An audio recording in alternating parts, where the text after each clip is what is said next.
this, and of course, you know, with a lot of experience from Gor Mahia. Is this going to play in favor of APR, or is it going to play in favor of Gor Mahia in terms of knowledge of the team?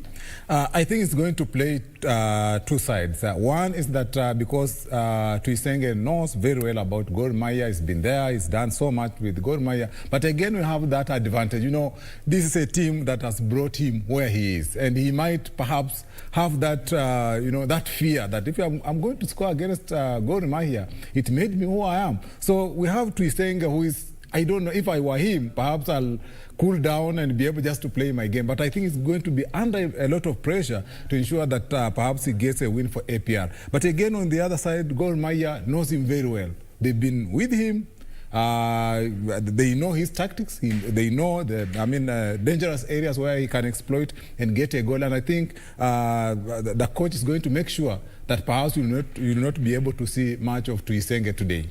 But remember, as Tuisenge comes in, you know, the players that are in this team are players that Tuisenge has never played with, so he might not get a good understanding of how Gor plays. But very quickly, Muleka, when we look at, you know, both teams, very interesting that some of the players that are coming into the game today, clearly it shows you that Boniface Oluoch looks like not making it with an injury, but let's wait just to confirm the starting lineup of the same.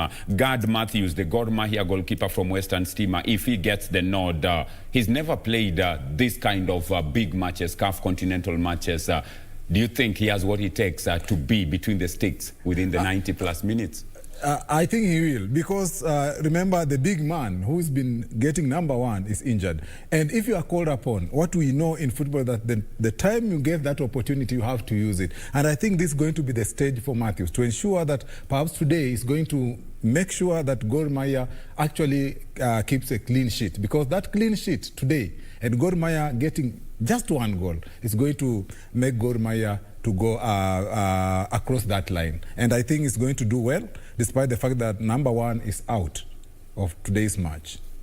Well, tough indeed, but Andrew Juma for Gor Mahia brought in to fill in the positions of Joash Onyango, Berlin Wall. Andrew Juma, very experienced defender with Mathare United, joining Gor Mahia. He conceded that goal in the second half, on goal, due to pressure from APR. Do you think his inexperience, in quotes, could come to play, or Charles Momanyi could just be the one, as you know, holding him very well in terms of positioning and getting the balls up front? They need to defend very well. Do you think he's inexperienced for this, or it's going to be Charles Momanyi supporting him to be able to control that defense line? Amfa, on that one, I have two takes. You know, Momanyi being in that defense is going to bring that stability. Remember that own goal that Andrew Juma conceded in the 61st minute in Rwanda. Might be, perhaps people are talking about his lack of experience and all that, but I think they've been training together, knowing that where the Rwandese used actually the chances. Actually, we're talking of the sides where Andrew Juma was. It's going to be dealt with. And that's why you look at the lineup today. It's like they're going to have that same combination, but they're going to make Momanyi work more than actually what Andrew Juma did last time. In the midfield, experience of Ernest Wendo, of course, in front of the back four, very crucial. But for Wendo, it must be getting the business done so that you free Muguna to be able to run rings in that midfield. Of course, Bernard Ondieki also very experienced, very powerful. How do you think that midfield will look like? Remember, standing coach Sami Pamzo Omolo knows very well that it is make or break. I know that one of the strongest points of Gor Mahia has been their midfield. And even if you look at the last game they played against APR, you realize that in the second half they were very well organized, apart from that own goal. But that combination of having Muguna there, you know, having Wendo being there, you know, we're seeing a midfield where they'll be moving forward, but when they lose the balls, going to see a formation where it's like going to convert into last five.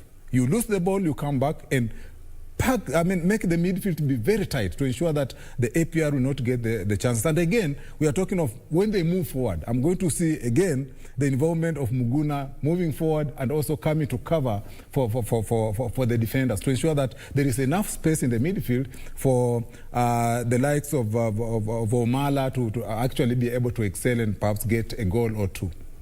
Well, up front, lots, of talk. Jacques Tuisenge used to be there, no longer there. We had a very good player in Gor Mahia, Medi Kagere, not there. This time around, a fairly new strike force. But when you look at that strike force, Tito Okello, very fast on the ball, very good 1 versus 1. He's looking at opening up his account. Then in comes the young, Omala. Lots expected of this young man, having performed very well for the under-20. Everyone, in fact, as we're talking about Gor Mahia, it's like every Kenyan is looking at Omala, and they're saying perhaps we are going to have the combination of the Harambee Stars being Omala and perhaps Engineer Olunga going forward. Because this is a young man who is very good. Look at his ability to read the game. Look at the way he makes his runs. And again, we have Tito. We're looking at a striking force for Gor Mahia that has a lot of vigor, a lot of energy, and perhaps even the finishing touch. Omala there and Tito, we are going to see a lot. And I think today, APR, after 90 minutes, they may have a story to say about this young man. Well, Omala coming in with lots of pressure from the fans and, of course, the public to deliver the goods for them. But when you look at the Gor Mahia lineup in full, Gad Matthew starts in goal, Charles Momanyi, Philemon Otieno, then, of course, Mike Apudo and Andrew Juma in that defense line. Then in the midfield, Ernest Wendo, Kenneth Muguna, Bernard Ondieki, then Tito Okello comes in, then Omala Benson and Sammy Onyango clearly tells you it's an offensive-minded team. Samuel Onyango, very fast with the ball, has a very good lethal left foot. Omala, Tito Okello, very fast going forward. Then Muguna will be the key man to unlock those defenders. But key will be Muguna getting the passes and creating options for himself to strike at goal. That's why I say that when you look at actually I'm very happy with that formation, because we have 3 offensive players. We're talking of Tito, we're talking of Samuel Onyango and Omala. These are guys who can score goals. And we're seeing Gor Mahia today going for goals. And again, you have Muguna, who has also, you create chances for him, he's going to get goals for Gor Mahia. So we're seeing a formation where Gor Mahia is going to keep it tight, at the same time being very offensive. And this means that they are going to do a lot of running today. And they are out there to ensure that they get the win and cross the line, be able to go to the next step. How do they contain an APR, side of Rwanda? Speaking to Coach Pamzo Omolo earlier on, Pamzo was very clear that if they have to win this, they must keep tabs on Jacques Tuisenge. Tuisenge came on as a substitute in the first leg, was very dangerous, hitting the woodwork at some point. He says that's the man to get out of this game. Then their left back. Their left back, the left back 2, is a box-to-box player and very good on aerial balls. Those 2 players he singled out. How does God contain them and ensure that they get the results that they need? What they need to do is to keep the midfield moving and deny those passes that Rwandese do have. Because when you look at Tuisenge and Niyonzima, who scored that goal, 90th minute last time, just make sure that you deny them those. They have very dangerous passes, and make sure that the midfield of Muguna, Wendo, Juma in the other side moving up and also defending, ensure that they don't have those. We're talking of killer passes from APR. Again, look at the pace. Make sure that at least you slow down, especially on the left-hand side of Gor Mahia. Slow it down. Deny them the opportunity to move, to run up, left, and just make sure that those movements are there. And the other thing is strike fast. I think if Gor Mahia can get their first goal today, It's going to be very crucial for them. And I'm sure APR may struggle to get that goal, the away goal, and may not get it. So they should not give APR the opportunity to get the first goal. Well, you know, first goal will be crucial for Gor Mahia because it will calm the nerves in the team and give them hope that, yes, we can get some result out of this. But should APR of Rwanda score first, then it is trouble and more pressure for Gor Mahia. There is the crucial 12th man who is not in this game, the Gor Mahia fan. But there are those who are arguing that the last time they played at Nyayo Stadium, where APR of Rwanda gave Gor a whitewash, the 12th man was there. Do you think the 12th man will be missed in this game? Definitely. That 12th man will be missed because when you're talking of Gor Mahia, you're talking of fans. We're talking of making sure that they give that oomph to the team. But today, that person is not there. So it seems that we are just going to look at tactics and be able to deliver the results. Well, Gor Mahia's bench, Joachim, you know, coming in. Joachim, then you have Konfo, you have Clifford Miheso, and, you know, Kip Kurui. Very, very good offensively. Do you think the Gor Mahia's depth can also come in and do the business in the second half as we look at live pictures from the stadium? Just like Tuisenge did for them when he came in the second half, we are seeing a very good bench for Gor Mahia. Kip Kurui, Miheso, you know, these are good players that will come and make a change to the team, especially we're talking about the second half. If they are going to have very fast game in the first, I mean, we're talking of fast in terms of attacking and being able to create those chances. Second half, when we look at perhaps Tito and Omala being perhaps outmaneuvered, then we can have Miheso there, Kip Kurui is also there. Very fast. Well, tough indeed, but Gor Mahia having troubles off the pitch. FKF, you know, giving them 3 million shillings when they went to Rwanda, had to be loaned national tracksuits, even though midweek they received 40 tracksuits donation from a local politician. How does this affect them? Because there's been a lot of behind the scene, you know, troubles that have been affecting Gor Mahia. Their coach is not in this game, standing coach Sami Pamzo Molo, whom the players are so, you know, used to.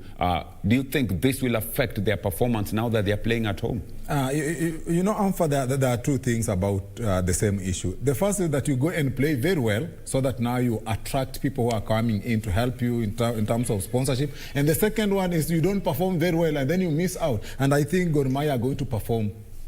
Well, Gor Mahia know very well that their work is cut out. They need to win this by at least a clear 2 goals to make it through. APR of Rwanda know that a draw in any nature will see them through. For Gor Mahia, just 1-0 will carry them through. What will the results be? Let's hand you over to National Stadium, where birthday boy Bernard Otieno is standing by to take you through the commentary. Happy birthday, Bernard. Take it away.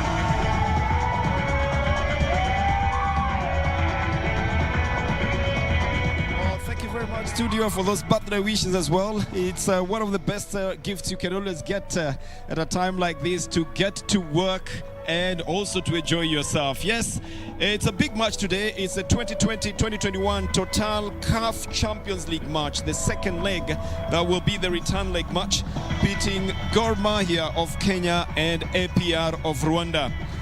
Interesting statistics that have presented themselves in this game today, where then Gor Mahia needs to just win it. In fact, they could just go with a draw of any kind to be able, or a simple 1-0 win if you do the mathematics correct, to be able to go through. While on the other side, APR need a draw of any kind to be able to go through to the next round. Now, this is because of the statistics that were there earlier on, which I'll keep you abreast on at the moment. The center referee is from Sudan. Mohammed Ismail is the man who's going to be taking care of it. He's assisted by compatriots Abdallah Ibrahim and Ahmed Muzaz. those other men will be taking care of the match today from the Nyayo National Stadium.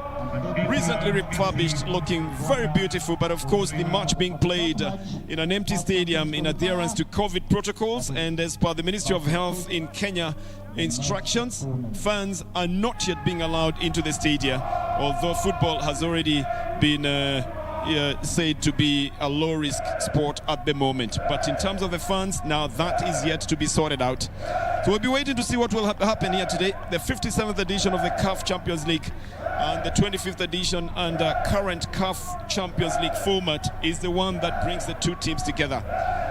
Just a few days ago, the Gor Mahia side was in the Stade Regional Nyamirambo. Actually, it's called the Kigali Stadium, but it's affectionately known as the Nyamirambo Stadium, where they lost by 2-1. Incidentally, having scored 2 goals themselves, the Gor Mahia side. This is how it happened, with the Rwanda side scoring a goal and then the Kenyan side equalizing, and then a Kenyan player putting the ball in his own net to give the Rwandese side the advantage. Now that is what they'll be fighting for here today. The APR side having arrived at least 3 days before their match with 24 players. The Kenyan side arrived barely a day, I beg your pardon, to the game. And so they didn't have the best of expected results. Just a change of the sides. Usually this comes from the toss of the coin, and the captain who wins the toss then decides which side is playing from. Just a little bit of a chance for you to do things your way. Ultimately, it has been agreed that the Gor Mahia side will be playing from right to left, and the APR side from left to right.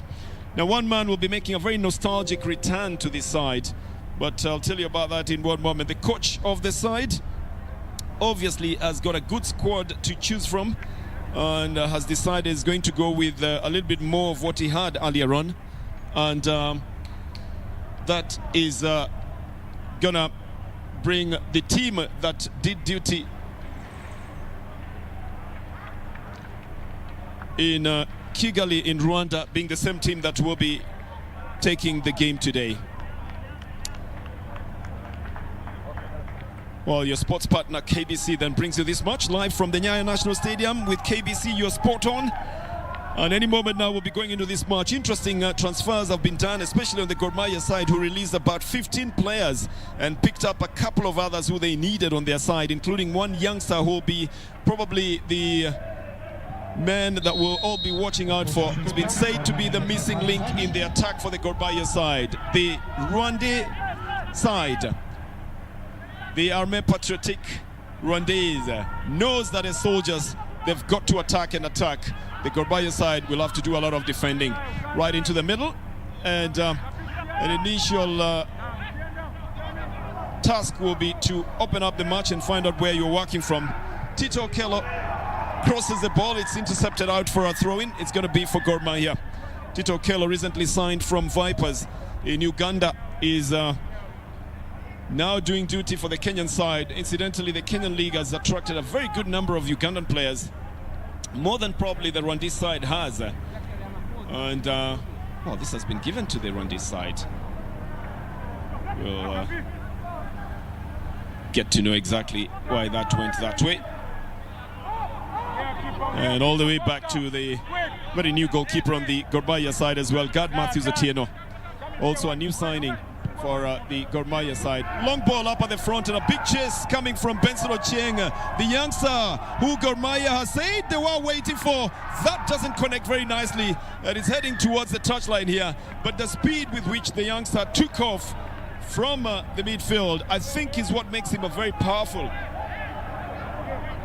and much awaited player on the Gor Mahia side, and unselfishly brings it back to Tito, who then didn't make the correct connection. This is going to be a throw-in, and it will be to the Rwandese side as well. They beat Gor Mahia 2-1 in the first leg. Oliver Nyonzima, who's present in the team today in jersey number 21, is the man who scored for the side. Gor Mahia had the captain Kenneth Muguna to thank for the first goal that cancelled that one goal that was previously notched in, and then they had to blame their own player. Andrew Juma, who put the ball in his own net. A chance for the Rwandese side now to bring it across, and looking for a connection here. It's quickly intercepted out, not yet out of the field of play. Well, I think the referee says yes, it had already crossed the line, so it's going to be a goal kick. But again, some quick return from the Rwandese side. I'll remind you one more time that APR need a draw of any kind, whether it's 0-0, 1-1, 2-2, as long as they do not lose it. The Gor Mahia side needs a simple 1-0 win.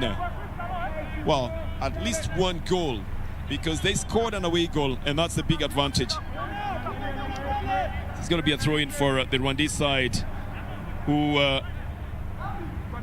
I must say have not had much of luck in the CAF Champions League competitions. They have been 18 times Rwanda champions and 12 times the Rwanda Cup champion, 3 times the CAF Club champions. You could easily just call them the most successful club in Rwanda. But in the 10 appearances they have made in the CAF Champions League, they have not been lucky to go past the rounds. The preliminaries is where most of it has ended, and they're looking to try and change that as well. Big boot from the Gor Mahia side, trying to get it to Tito, the captain of the side. Yeah, penalized for leaning too heavily on Tito Okello. Tries to gesture to say, look, it was just a small little push. I think that small little push is what the referee says was then illegal. And that comes from Thierry Manzi. Oh, there's a lot of crowding in that area waiting for that ball. It's going to be coming from the right side of the attack of Gor Mahia. Lobbed close to the goalkeeper, punched all the way back by Omar Ndaisenga. Good dribbling skills from Neo Mugabo. Gets the ball right up to the front and a big run as well, looking for a chance for a cross. Very quickly taken as well. Just a tad too long.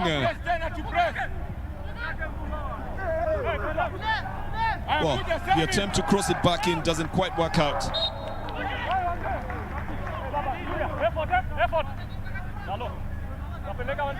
It's going to be a throw-in that will be a free kick that will be given to the Gor Mahia side.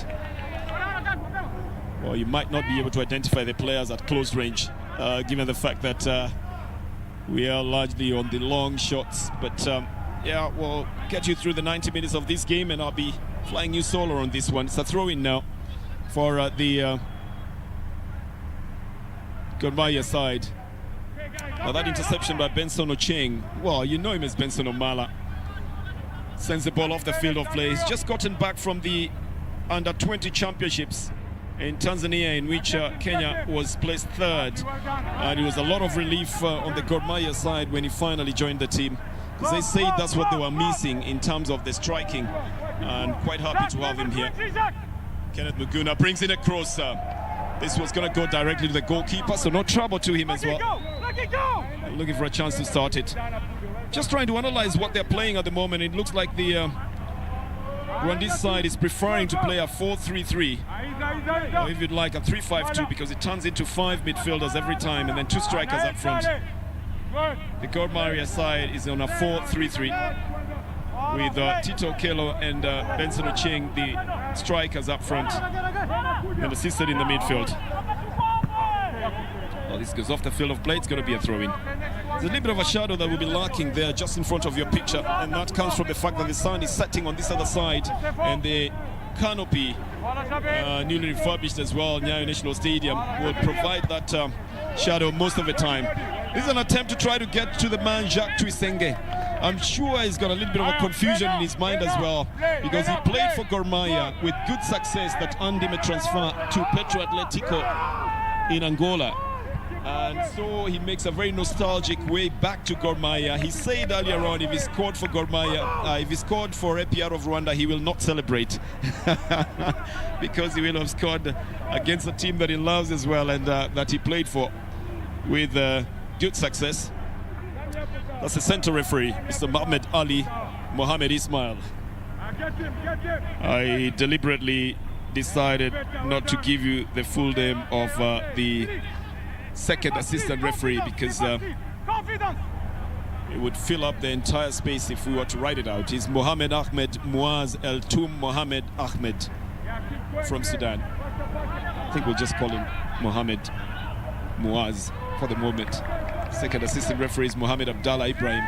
All of them from Sudan handling this match today as the Patriotic Army of Rwanda tries to make headway on the right side. Ruboneka, he was trying to find Tuisenge. A little bit of a long ball goes off the field of play. It's going to be a throw-in. It's going to be for the Gor Mahia side. You obviously have been treated to a lot of drama off and on the field regarding Gor Mahia, but I tell you, when the time comes for playing, the game has got to be played. This is Tito Kello, the Ugandan player signed by Gor Mahia from Vipers. Well, keeping the ball a little bit too long, but still managing to get possession for the side with Michael Apudo helping him.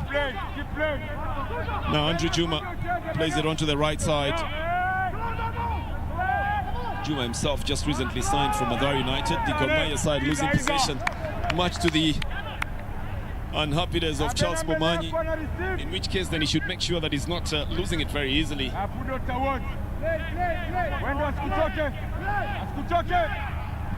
Nice run on the left side by the Rwandese side, looking for a chance for a cross, just the touch that is a little bit too long, and I think a penalty has been given, says the referee, because he's in the box and he seems to be pointing in there. It can't be outside the box.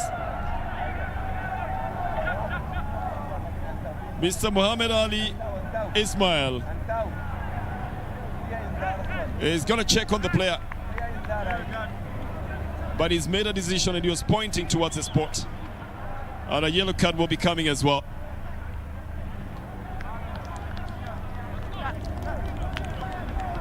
No question about it. There's going to be a yellow card here, and it goes to Andrew Juma. How unlucky can you be as a player, just making your first international games for a team you've just signed for, scoring in your own net, and then now being the first to get a yellow card as well, as Jacques Tuisenge will be stepping up to score or to take a penalty against his former team. Will he put it in? Will he celebrate or not? If he does put it in, it's Tuisenge versus Gad Matthews, the new goalkeeper on the Gor Mahia side, and a chance for Patriotic. Gad puts his hand in line and pushes the ball out on the other side. Oh, it's cleared out.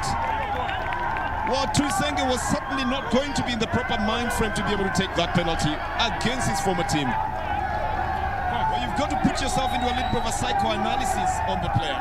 If he says he will not celebrate, well, he already has said then that he might not be happy to score. But he gets a chance of the penalty. I guess for the Kenyan side, that will be just a celebration. It's going to be a throw-in for the Rwandese side. Sometimes we think about what the prize ultimately is for the winners of a competition like this, and you shudder when they don't take the chances. The winner gets $1 million US, with the runners-up getting $750,000 US. Now that's very big money by all standards. A nice curve back in, punched out by Gad Matthews. Tito Kello will get onto it, has managed to change direction, but has lost possession as well. Giro tries to turn, managed to turn the defender inside out, but then a quick interception comes in from the midfielder Ernest Wendo. Ragu Biringiro is the man who was trying to bring in the cross from that side. It's going to be a corner. First corner on the Rwandese side to be taken by Jabel Manishimiye. A very low one, looking for a chance to connect the clearance. Well, there was a little bit of a high, but I think the referee has given it as a foul. It's going to be a free kick to the Gor Mahia side. Oh, the pace of the game certainly increasing in this one. And the speed is what you'll be watching out for, especially if Gor Mahia decide to go on the counter-attack. Nicely picked up by Niom Gabo. And playing it with Dion Zima. That's the man who scored against Gor Mahia in Kigali in Rwanda. It's picked up in the midfield. Not a very good decision that has been made, and we have to take that ball to by Samuel Onyango. As Rwanda pick it up again, Ngiro. I'll call him that because the name is being Ngiro.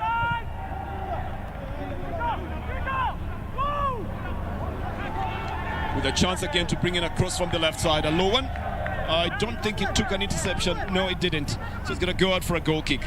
And that's going to be for the Gor Mahia side. But they're getting some very good inroads on that left side. And that's the one I think they are depending on for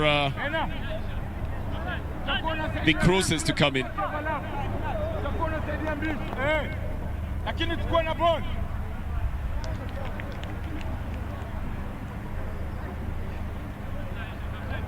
You've got a player on the ground, so I think the referee will first of all get some medical attention to him. It could be Andre Juma. I noticed him earlier having been clutching at his hamstring on the left side, and you could only hope that he doesn't get any worse because he's the dependable defender in there.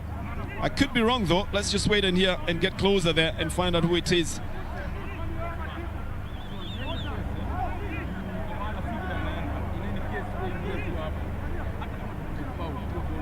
So the strain of the game already beginning to show in just about 14 minutes of play that has been done so far in this game.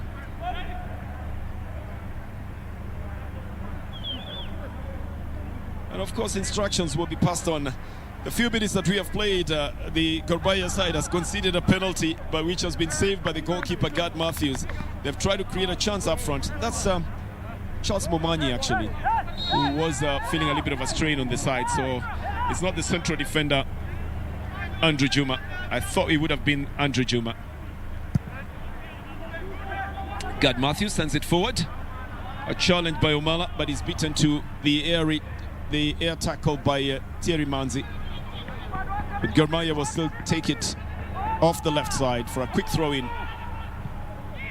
And a chip to try and get into the box, easily taken by Umar Ndaisenga.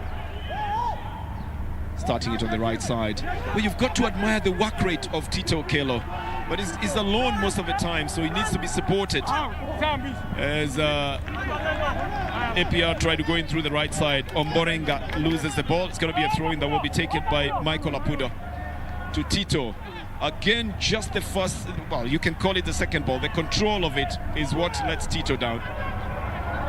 Well, looking for some support here. It's Samuel Onyango. Finds it all the way back. Bernardo Ndiek coming to assist here. And then they've got to play it again with their defenders. Momanyi decides to try and push it to the center. Tito Okello goes down, doesn't get up on time. He's back on the ball, Tito. The long ball to Benson Ocheng. But cut off just in the nick of time, and then the crosser deceiving the goalkeeper. It didn't go to swing on the outside as on the inside as on the outside as was expected, but swings on the inside off the foot of Michael Apudo.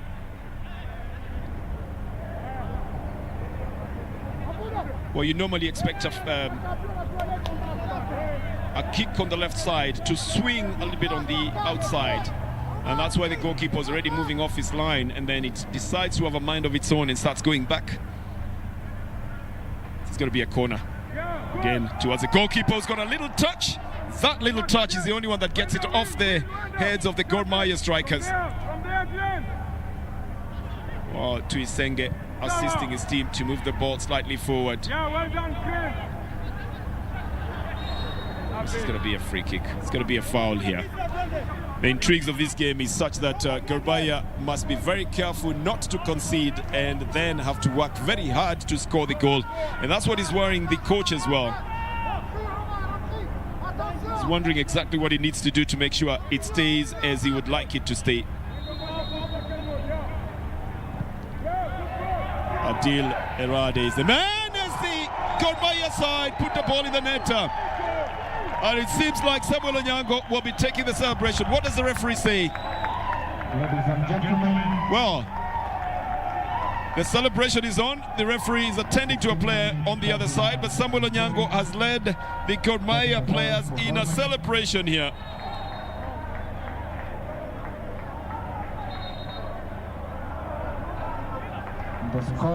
So it seems like there's a player on the ground, but the ball was very clear as it headed into the net. A very unhappy Birinkiro with his hands up in the air, wondering how they could have conceded that. I think the instructions were very clear, do not concede. So they're wondering how that happened.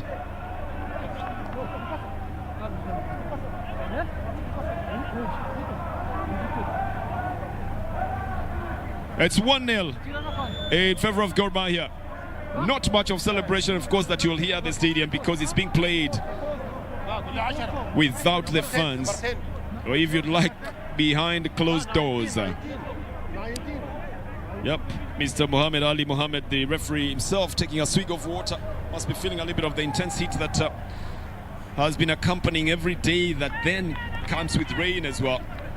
But yes, the referee himself is rushing to the center, so he can confirm that from the Nyayo National Stadium, it's Gor Mahia 1 and APR of Rwanda 0. And Tuisenge must have been fighting tooth and nail to try and keep the ball off the net for his side. So much so that he could have gotten hurt in the process. Samuel Onyango will be the man that will be toasting to that.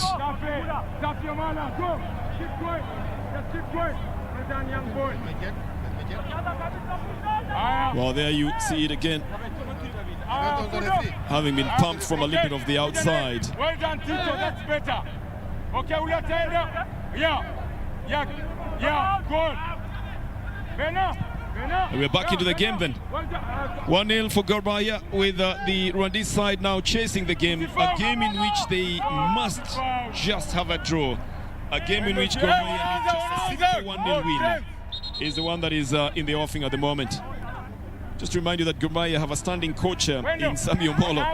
After their coach had to sort out his papers, the Rwandese side have the man Adil Edrad Mohammed, who's on their side and who has been with them the full time.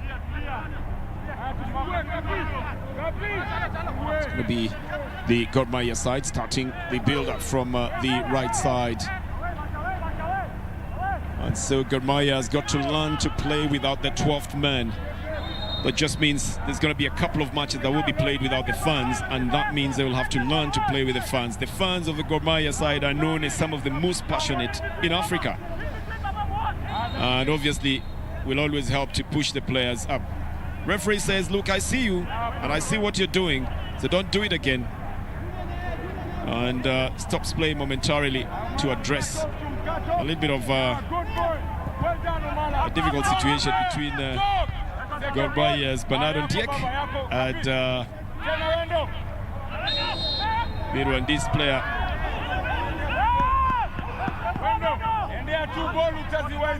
Olivier Nyonzima. This is going to be a free kick.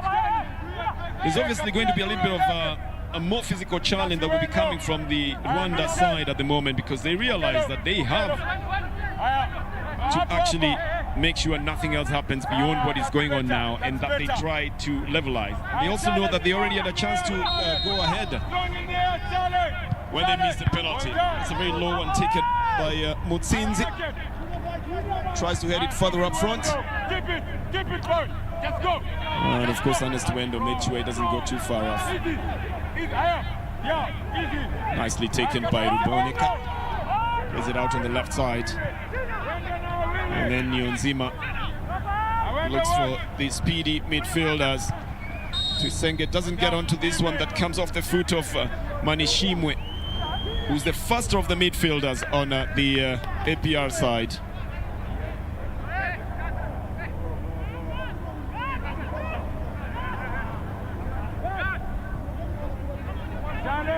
She's out on the right side for Gor Mahia. They have not utilized Benson Omala up front. I think Thierry Manzi, the captain of the Rwanda side, is keeping him under police watch and making sure that he's not leaving him alone. He's waiting for the ball up front. He's currently not getting it. He's got to play off somebody else in the midfield, and that somebody has not come forward. So it's a futile attempt from the Gor Mahia side every time to lump the ball forward, hoping that Benson Omala will go to it. And Sami Omolo, a mercurial defender in his days for Tusker FC and also for the Gor Mahia side, and who also played his football for the Bengal Tigers in India, is the standing coach here for Gor Mahia. Out on the left side for the APR side. Manishimwe. You can count on him to come out of a difficult dribble any day. This is Tuisenge with all the speed that he's got. Now releasing it onto the right side. Finds Omborenga, who cuts back towards the middle. And back to Rubonica. Trying some midfield penetration. The worry was going to be that he has pushed it too far. And then the cutback. I think the referee says it was offside on Omborenga. Went just a little bit too far. The first assistant ref was on hand to say, nope, nothing doing here. It's Abdallah Ibrahim from Sudan.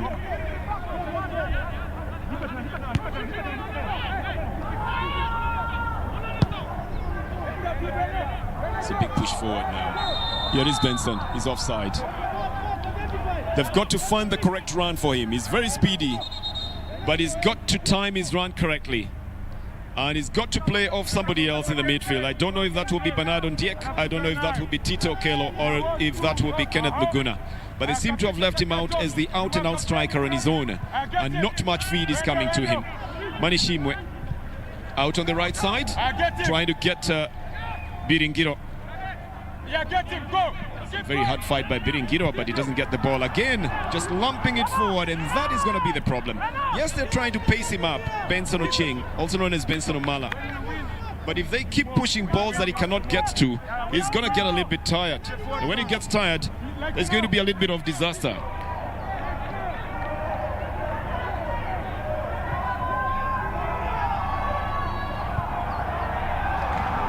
Oh well, another chance that goes begging here from the Gorbaya side.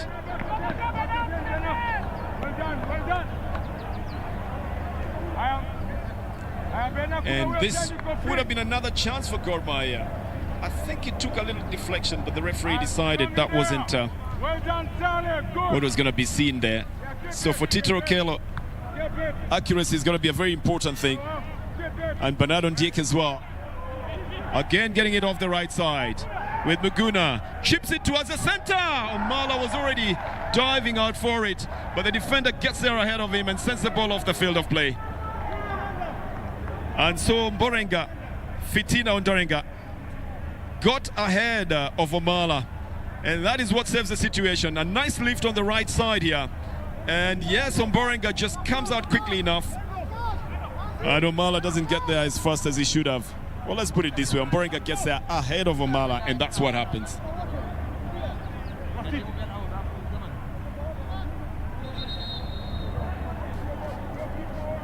So it's going to be a corner then for Gor Mahia. In my count, this is the first corner of the side. And again, Kenneth Muguna will be taking it. Nice little lift, headed out. This is Ernest Wendo, pushes it back, and then Ambudo tries to bring it right into the center. Bernardo Ndiek now has to play it all the way back to Andre Juma. Almost a loss of ball here, as Muguna, who was switched on to the left side, has assisted it here as Tito Okello brings it to the center. Good clearance by the defender. Omborenga, who's also moved on to the left side. Here is another drop into the box, and then the clearance coming off the captain. A little bit of uncertainty also from the captain. The ball just goes in the totally opposite direction. Here it is again. Yeah, that clearance. Sometimes the ball develops a mind of its own. Sometimes it decides not to go your way. Ask Andrew Juma, who put the ball in his own net in Kigali in Rwanda.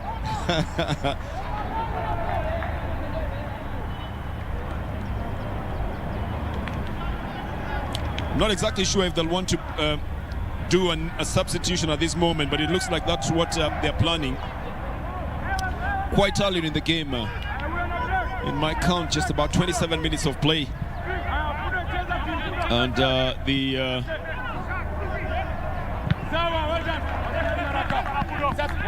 side intending to make a substitution.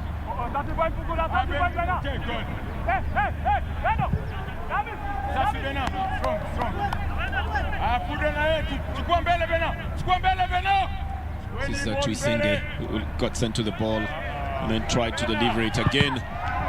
A shot coming off the foot of Biringiro, but then taking a deflection, actually being blocked by Ambundo. Nice ball control from Niyonzima. But a foul. Should be by Muguna. It's going to be for the APR of Rwanda side. Yeah, that was definitely going to be a foul, not two ways about it.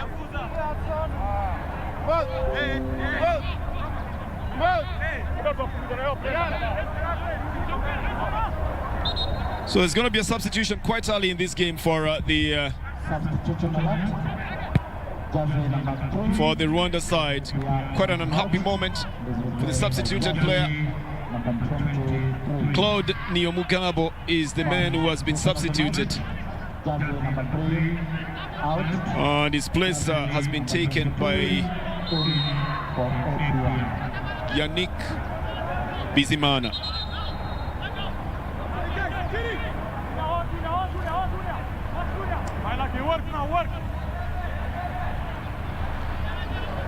I think the idea is to close down the left side of the wing where the Gormaya side has been bringing in the crosses, and I think they've decided that Claude Niyomugabo is a little bit too slow on that side. Oh, this is too long a ball. Quite a waste coming from the captain of the side, Kenneth Muguna.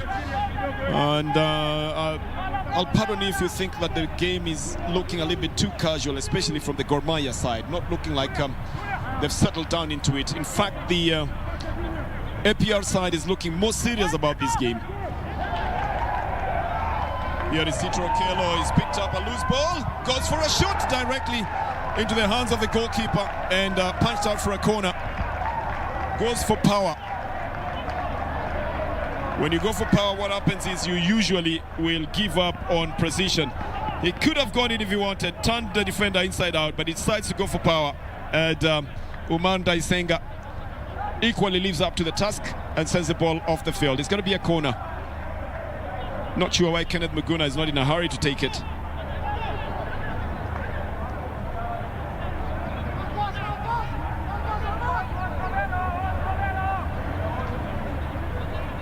And just about 6-7 green jerseys in the box waiting for it. A better one this time around. Again, just that one little head in there, bobs out and takes a deflection on the ball. And that sends a good number of other players in the wrong direction as the ball then goes off the field of play. Of course, veering off from a Gormaya player.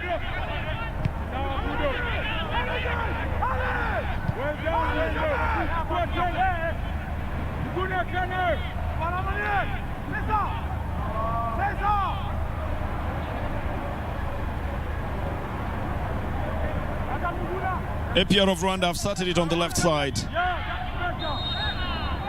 Well, the country of just a few millions has certainly been a powerhouse in East African soccer.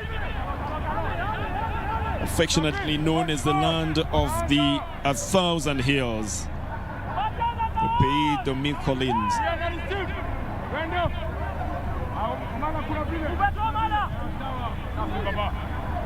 Okay, wait. But if you didn't know, then I'll tell you that Rwanda does export coffee, tea, and even pyrethrum. And of course, they are known because of the association with the English Premier League team as well, in which the message has been loud and clear on where you should visit. Good ball picked up by the Kenyan side for a big shot here. Well executed by Bernardo Ndiek, but not on target. Goes off target. I don't think the goalkeeper was worried about it at all. I think he just watched it veer off and didn't have any issue with it. I think he just watched it going off target.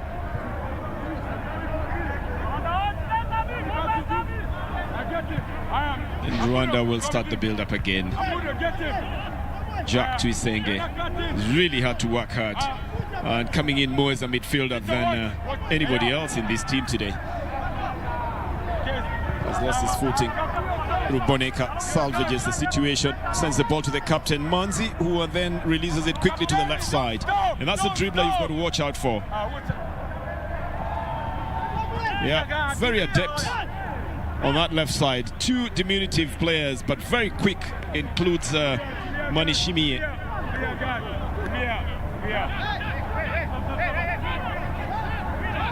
This is going to be a goal kick for Gor Mahia.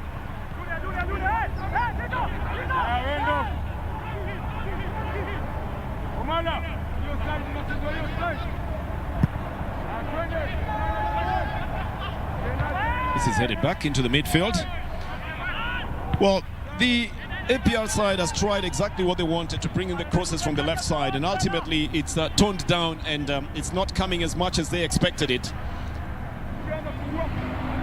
The Gor Mahia side have tried to go in through the center most of the time, and that has not worked as well. Now they're opting to hold possession a bit. Coach Sabio Molo was almost himself running in to try and get these players onto that ball. Picked up by Ruboneka on the right side again. That's the man who's supposed to bring in the crosses on Borenga. The header not going in the direction expected. The goalkeeper getting there on time to punch it out and back into the open play. Well, the clearance by Ernest Wendo sends the ball off the field of play. It's going to be a throw-in. And we still will get into that dark patch very often. This one was almost getting the Gor Mahia side beaten here. It's going to be a throw-in, but at a time when the pressure is mounting on the Gor Mahia side. Comes back into the midfield to Nyonzima. That's the man who scored for the APR side. Ernest Wendo gets the rebound. And now finally we get a taste of, well, we get to see Benson Omala onto the ball, complaining that Tito Okello did not place himself well on the path of that ball. So a lost chance for a very quick break by the Gor Mahia side. This is forced to backpedal a bit and get the ball back to the goalkeeper.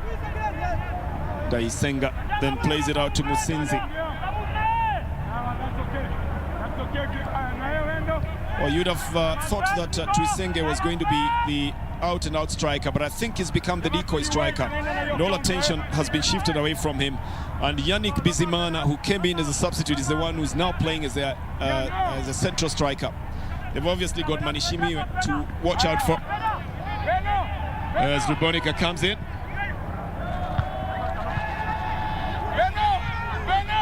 A chance at a shot here, very low one, takes a deflection. The clearance ultimately sends the ball back to the APR half. In my count, we should be playing the 35th minute of this game. On the scoreline, still at 1-0 in favor of the Gor Mahia side. A 19th minute goal by Samuel Onyango. This is played by Ernest Wendo down onto the right side. Surprisingly, they are settling down into the game now. The earlier stages were spent in trying to size each other up, with the APR side having more of the attacks on the Gor Mahia side. This is a good one coming into the box, well controlled. I think that's going to be a handball as well. No doubt about it. He tried to bring the ball close to himself by picking it up with his hands. Most recently, there's been a lot of talk about the hand of God. And with the third departure of one of the world's greatest players, Argentine Diego Maradona, there was a revisiting of that hand of God. But it's going to be happening. It's not going to be happening here. Referee very hawk-eyed here and supported the striker in trying to control the ball back into his arms down. So it's going to be a foul that will be given to Benson Ochieng. He's a diminutive striker, so he's got the rest of the taller soldiers of the APR looking down on him, and they've made sure that he's not going to be getting any aerial balls. So he's got to work from the ground. This time round, he's got a foul in his favor. Kenneth Muguna setting himself up for a shot. Adil Edrad Mohammed is a worried man at the moment. Couldn't worry even about COVID at the moment. Judging by where he's put his mask on his on his wrist. He's worried more about the results of this game today. Kenneth Muguna is worried about how he's going to put it into the net. And the defenders obviously worried about any cracks on that wall and what they need to seal. You know about some of the amendments in the game where now the opposing players are not allowed onto the wall of the team being attacked. I think that's what the referee was making sure is happening here.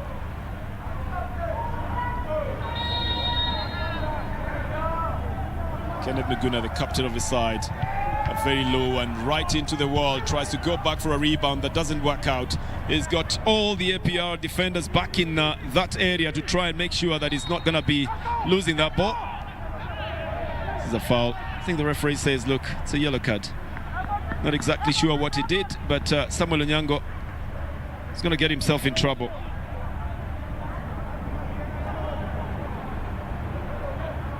Yeah, it's a little bit uncertain about why Onyango gets yellow carded there, because unless it's a very discreet tackle, it looks like the player is going down on his own quite early. But Onyango is the man who gets penalized for it by the center referee, Mohamed Ali Mahmoud.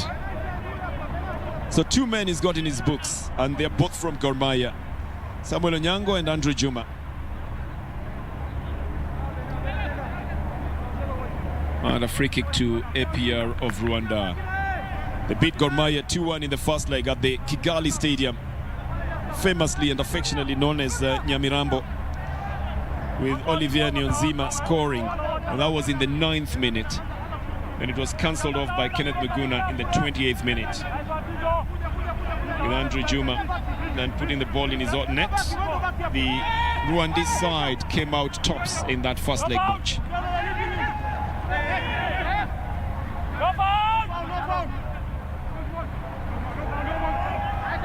Very big tussle for that ball, and Bundo making sure that he gets himself into it as well. Ernest Wendo, the midfielder, trying to shield the ball off his former teammate Jacques Tuisenge.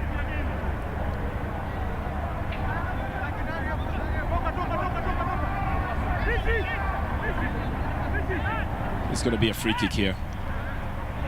So everybody being very careful about how they're playing the game at about this time. 40th minute of the game in my count.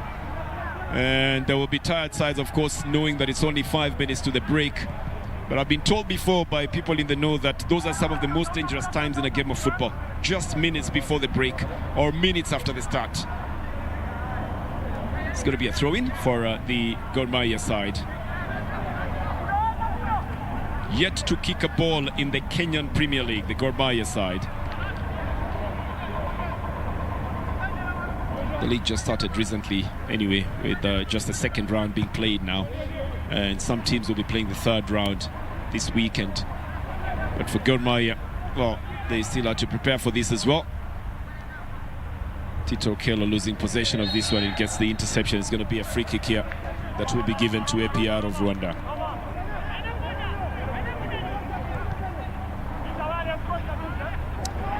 There's a couple of other matches being played around Africa as well today. FC Platinum will be playing Costa del Sol, and Kana FC is playing Bantu FC in the 2020-2021 Total CAF Champions League. Should have started proper in August, in accordance with the new calendar as well. But of course, COVID happened as well, and a couple of changes had to be made, and teams are just getting back to playing their matches now. Tuisenge manages to sneak this ball past and is looking for a return that doesn't quite come very quickly. New substitute, Bizimana. I think he loses possession as Gor Mahia comes out the better with this one. Omala plays it back into the midfield. He's got 2 men going for it, including Ernest Wendo. He's being challenged by Tuisenge. Ernest Wendo is a holding midfielder, so he loves to play with the back line sometimes. Good header coming in from Bernardo Ndiek that manages to get the possession back to Gor Mahia. Getting a little bit fluid now, the Gor Mahia side. But the fluidity coming in the last few minutes of the first half. Good ball to Omala. Ultimately then he's getting himself onto the ball. Samuel Onyango plays it out to the right side. This would probably be the longest that Gor Mahia has kept possession in the entire game, and accurately so, trying to get it to Bernardo Ndiek. is shielded off the ball by the captain of the side. Mr. Thierry Manzi makes sure it goes off the field of play for a goal kick, which is going to be for the APR of Rwanda. You may have been wondering, you've had it being called APR before, but that's because of the French alphabet. It's not A, P, and R. It is A, P, and R. So APR is also another name that the Rwandese side is referred to. Playing the ball onto the right side to Onge Musisi. With lots of space they've got. And they're obviously looking for a long ball up at the front. With Tuisenge becoming part of it, but they're forced into an error that sends the ball off the field of play. I think into a tackle that actually deflects the ball off.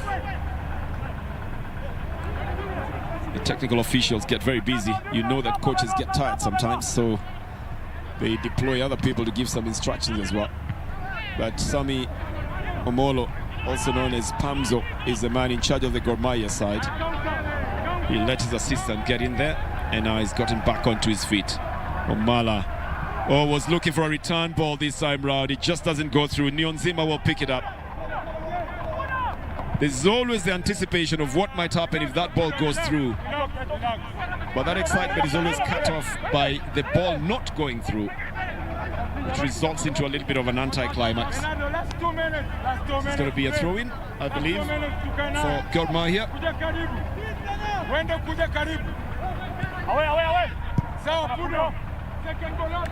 Big boot to Omala. It's not going to be getting any balls that are up in the air, that's for sure. So the taller Mutsinzi going over him all the time. Referee says, calm down, Mr. Niyonzima, calm down. I'm not exactly sure what the coach wants to complain about to the referee, but I think the center referee Mohamed Ali Mohamed Ismail is not very happy about what the coach Mr. Adil Entrad Mohamed is saying to him.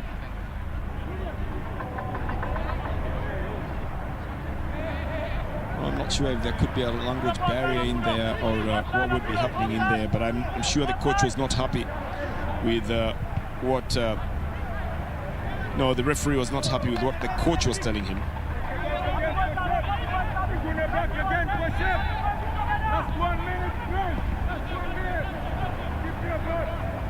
So play continues then, and APR are in possession. Preparations, of course, getting ready to give you the extra minutes that will be played. In my count, we've played the 45 minutes of the first half. There'll obviously be about 2 minutes at the maximum in my calculation of the substitution and also the stoppages that we had in the game. So 2 minutes will probably extra will be played, but we'll wait for the official confirmation of that. It's going to be APR trying to bring the ball back from the left side. Their mercurial dribblers have been put off the ball for a long time, so they are not getting a chance to show their dribbles. Tito Kelo. Does he get a touch on that? No, he doesn't. He tried to have a touch on Amborenga, which didn't work out. The APR side working harder. Trouble here. Answendo. Well, just saved from that trouble because they started the ball too quickly. The shot goes off, but a hard shot on the left of the goalkeeper.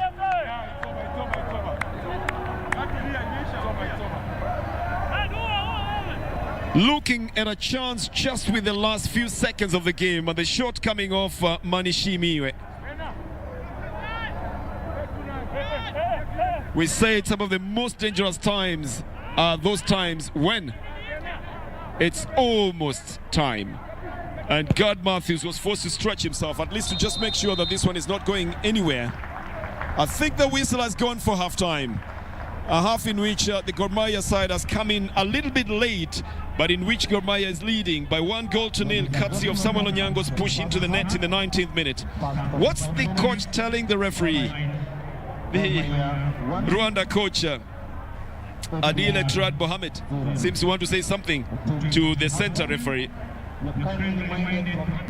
But Gor Mahia will have to work a little bit harder to make sure that they keep the scores as they are, and the APR side will have to work even harder to try and get the draw that they are requiring in this match. Otherwise, at the moment it's looking like a a game in which any side can take an easy win if they wanted to, and if they just played progressively towards goal. But from the Nyayo National Stadium, it's halftime, with Gor Mahia leading 1 and APR of Rwanda 0.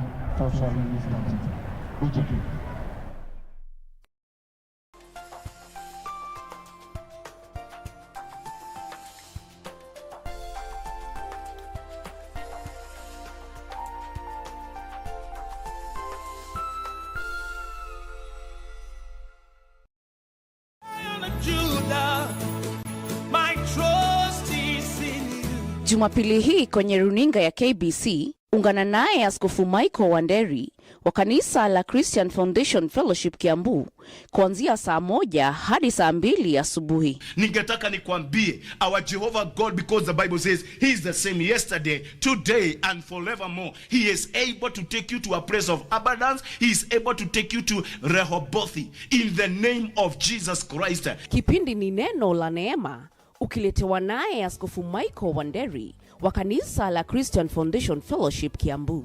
Usikose.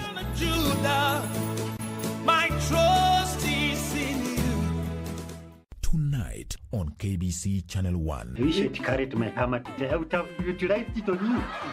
I hope you studied well. Of course, yes. Do you when you think I'm stupid? Should I spill it out? You know you are. And if then, why can't you just another partnership? Oh my God, how I wish I can.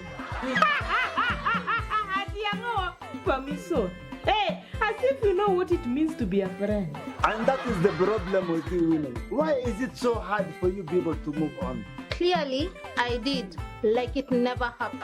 Classmates, every Saturday on KBC. Tonight on KBC Channel 1. You know, I would have been satisfied with anything. You should never have gotten involved. I know that, but it's too late now. I can't change anything. What are you doing here? I have come here in peace. Sure you do, after everything you've put me through. I don't believe you. Dahlia, she can help us with that. But how? Yes. In the Santo Toribio Plaza, they'll forge anything. All we need to do is send her the money.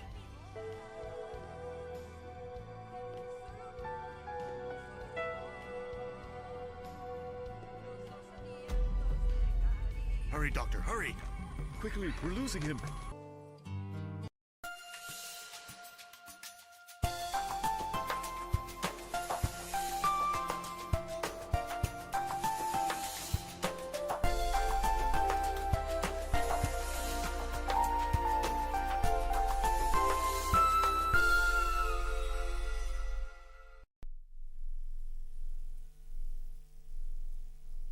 Within the first 45 minutes, of course, Samuel Onyango with that goal, which puts Gor Mahia on pole position and advantage, because as it stands, it is 2-2, but Gor Mahia with that away goal now have the advantage. For APR, their work is cut out. Too much possession, nothing to show about in terms of goal, but Gor Mahia know that it's a tall order for them in the second half. From what APR have been doing, especially in the first minutes of the game, it means they're going to have the same sequence when it comes to the second half. Because they tried to get that goal. Remember the penalty that was actually, we talked about Matthews in the beginning. He did it. And now I think Gor Mahia are safe. But we expect Gor Mahia perhaps to come in the second half to ensure that they get that one goal. Remember that one goal they have right now is not enough. In head-to-head kind of competition, you need to seal that game, you need to kill it off, and we expect that perhaps in the beginning of the second half, Gor Mahia comes in to ensure that they put off the Rwandese, to ensure that they don't have the chances they had in the first half, so that they can at least have one more goal, so that Gor Mahia will have two home goals, plus one away, they'll be safer. Because in this case, if Rwandese will get one goal, then things are going to be tougher for Gor Mahia.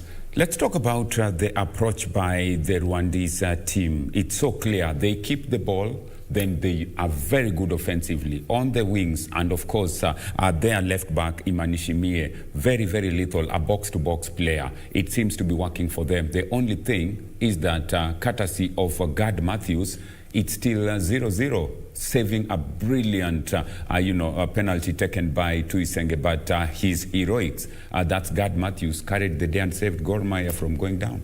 Exactly, Apid, we talked about that wing in the beginning, that that wing is actually very dangerous for Gor Mahia. But I'm very happy with the Pamso during the last 15 minutes. Actually, he decided to contain it so that you deny the wingers, especially the left wing of APR, the chances. If you get it, actually divert. Have it to the midfield. Though the midfield of Gor Mahia, they've not been running as fast as they had in the first quarter when you compare to the last quarter. But I expect that APR will continue the same sequence.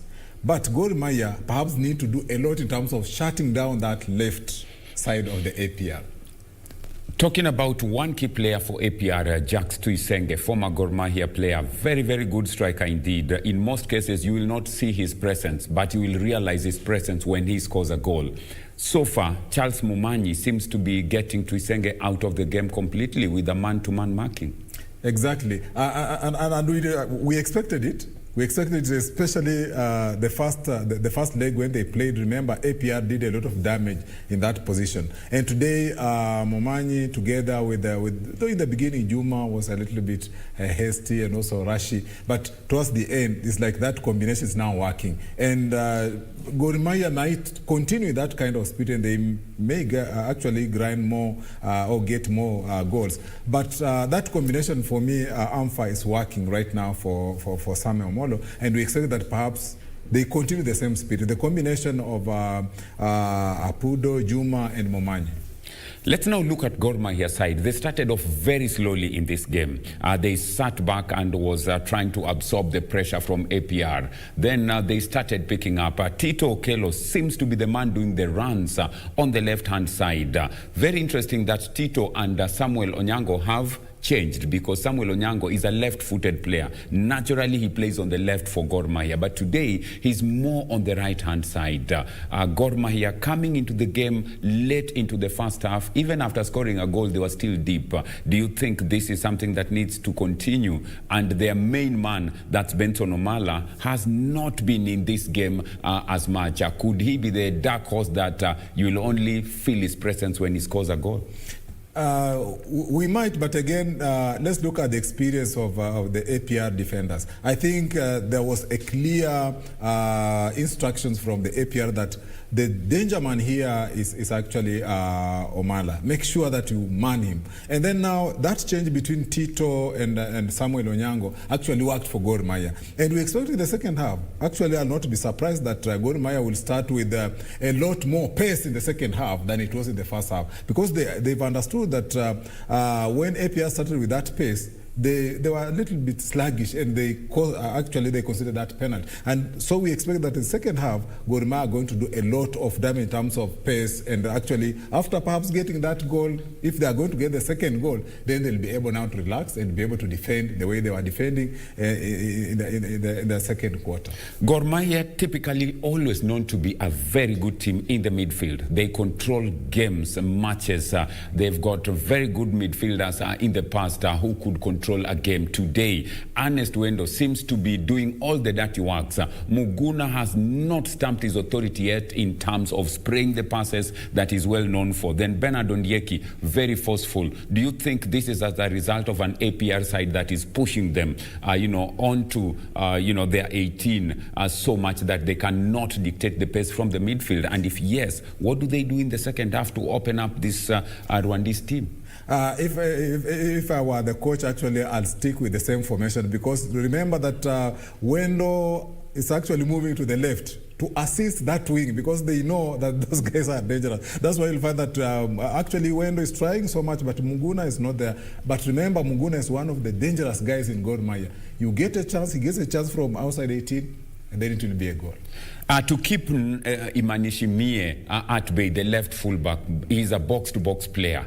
Do you bring in a fast player to be on that side so that Imanishimie does not get an opportunity to leave a gap there? If he leaves a gap, he will be punished. And Samuel Onyango punished him in one instance, and that's how Gor Mahia scored the goal. Do they put another speedy player on that wing so that Imanishimie does not think of leaving that box to go and cause havoc? I think they can do that, but again, look at the front three for Gor Mahia: Tito, Omala, and Samuel Onyango. What will you do if you are going to bring another faster player, the Gor Mahia, perhaps in the offensive side? I think they'll have to stick by it, by what they have right now. Then later, perhaps they can have one-on-one, perhaps bring out Omala, have Kip Krui in, or bring out Tito, then we have perhaps Miheso in. So I think they're going to continue with the same formation, because the way it is like that, it's working for Gor Mahia.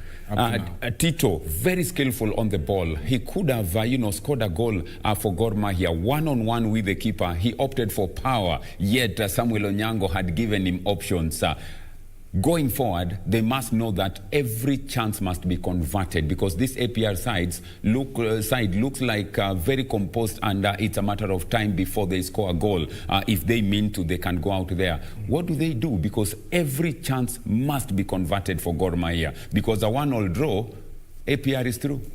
That's exactly my fear, and the fear of Gor Mahia fans outside there, is that the Gor Mahia had more chances in the first half. They actually did not utilize them apart from having a goal. And I think second half they need to be more lethal. They need to be, use the chances. If you have two, at least get one goal. And we may say that perhaps Samuel Onyango and Tito had the chances in the first half. They never used them properly. But I expect in the second half, I think they are being told, even during this break, that go there, get the chances, kill the game off, get that chance, finish it off. Well, it's critical because as it stands, Gor Mahia with a 1-goal advantage, but on aggregate, it is 2-2 that sees Gor Mahia through to the next round, courtesy of that away goal. But it's a very, very dangerous, position to be in unless you can remain disciplined and defend the entire 45 minutes like your life depends on this. Gor Mahia sitting on the edge. APR of Rwanda are very good in keeping the ball, very composed going forward. But Gor Mahia's game plan has been sitting back and waiting for those counter-attack moments. Tito Okello with very good runs. Then Omala has not stamped his authority up front in terms of giving APR defenders a headache. But Gor Mahia with very good players in the bench who can bring in a lot of impact. Clifford Miheso, Kip Krui has speed, a goal poacher, can be at the right position at the right time, which Gor Mahia needs. For Gor Mahia going into the second half, Patrick, 1 goal is not something they want to talk about. Score the second and the third to at least be comfortable in terms of stamping your authority into this match in the second half. Exactly, that's what we've been talking about, that go there in the second half, get the goals, create the opportunities, then get the goals. We are not talking of only 1 goal, because if they get 1 goal and then APR get another goal, an away goal, then it's draw. Draw going to extra time. So I think they need to get those 2 goals very quickly. First 15 minutes of the second half, get the 2 goals, then now you can relax and play the football that you love. For APR, the first 45 minutes, their coach, Mohamed, clearly seeing that things are not working in, forcing him into a very fast substitution in the first half, which means their plan A seems not to be working. Does God take advantage of this now in the second half and go all out in terms of killing off this game? Because they know APR will be looking at a goal in the second half, which means they are going to come all guns blazing, trying to punish God. Do you sit back and wait for a counter-attack moment and make sure it's a goal, or you go out and make sure that APR does not get the opportunity to come and attack you? I might say that in this case, both APR and Gor Mahia have all of them are going out there to seize each other. Because look at Gor Mahia, who is going out there to get a goal so that they can seal it off. And then APR sitting back and perhaps getting that chance to get a goal, which is also dangerous Amfa, that's very dangerous because you might soak that pressure, then at the end of the day to concede that goal. It means getting another goal, getting the chance to get an away goal may be difficult for you. So they have a chance of going out there and having a more attacking second half. That's what we are going to see in the second half. That Gor Mahia is going to attack, APR is going to attack. All of them need a goal. Both teams are needing goals. We are seeing live pictures from Nyayo National Stadium where APR already back into the field and awaiting Gor Mahia. For Gor Mahia, it is clean. They need to maintain this and ensure that they don't concede a goal, and hopefully it ends by 1-0. For APR, they know that for them to continue their journey in the CAF Champions League group stages, they need to score a goal. Can Gor Mahia withstand this pressure and continue scoring probably the second goal that would give them that breathing space? In the event that it ends 1-1 or it ends in a draw, APR of Rwanda is through. But in the event that Gor Mahia scores second and APR get 1, we go into extra time and hopefully or probably into penalties. But if Gor Mahia win by 1-0 or 2-0, all that Gor Mahia needs is a win to ensure that they win, but not a 2-1 win, because a 2-1 sends both teams into extra time. If it ends 1-0, Gor Mahia carry the day. If it ends 2-0, it is in Gor Mahia's favor, but they must make sure that they don't concede a goal. Can that happen, Muleka, very quickly in the second half? It's possible especially for Gor Mahia, the way they've been playing the last 10 to 15 minutes. They are very composed. They can shut you, out of the D area. And again, also they have the pace and also the players that can be able to kill the game off. So I'm expecting that to happen for Gor Mahia in the second half. And APR, they are also very dangerous. They may be able to get perhaps an away goal. It's all to play for in the second half. Can Gor Mahia hang on there and seize this opportunity and make it through to the next round, which is the group stages? Or will APR of Rwanda just spoil the party for Gor Mahia? We are seeing the referees from Sudan, making their way to the pitch, which reckons that the second half awaits. Let's enjoy it and hope that Gor Mahia can hold on or hang on to this and probably get more goals that will see them to the group stages of the CAF Champions League. Enjoy and see you at full time.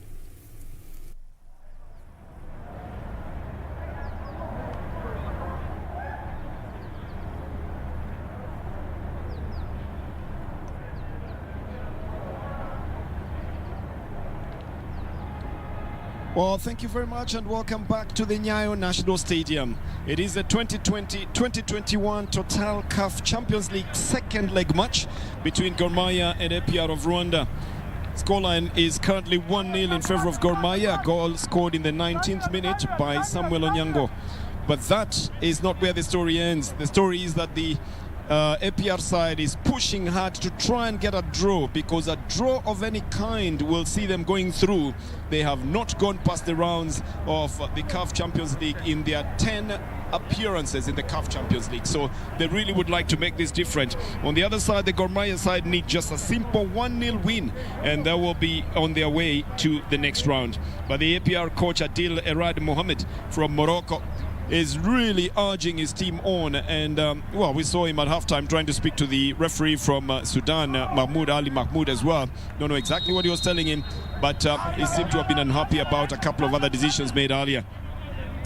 So we're into the match now, the APR side from the right to left on your screens, and you know that the winners of the Champions League in Africa will qualify for the 2021 FIFA Club World Cup in Japan, and that means that it's a big ticket. Plus, the winners of that usually do get $1 million. You can calculate that in your local currency by multiplying it by what the dollar is selling at, and you will know exactly how much money it is. But the big question is, will Gor Mahia then hold their ground, or will APR try and equalize and make it to the next round? That's what we are watching in the next 45 minutes of the second half. The APR side has made one substitution, Yannick Bizimana coming in the 28th minute, and they rested Claude Niomugabo at that time. Gor Mahia still keeping faith with everybody who has been there. They haven't gotten much of a feed going to the youngster Benson Oching, also known as Benson Omala, and who Gor Mahia was really waiting for. Looks like he needs a second striker to play with, or at least someone from behind him who can be able to assist him in the attacking. Should have been Kenneth Muguna, as the attacking midfielder, but it hasn't worked in that direction. And so he's still tottering up at the front, often waiting for a ball to come in his direction. For the APR side, well, you would have expected that Jack Tuisenge would be the point man, but no, he's being assisted by Manishimie in jersey number 10, and also there is also Imanishimie. Both of them striking up front to help the APR side. So the second half, of course, is a question of who will be able to have the mental stability to keep what they have and work hard enough to get anything else than just a question of chances. So the second 45 minutes underway at the Nyayo National Stadium, and coming to you live on KBC Channel 1, your partner in sport.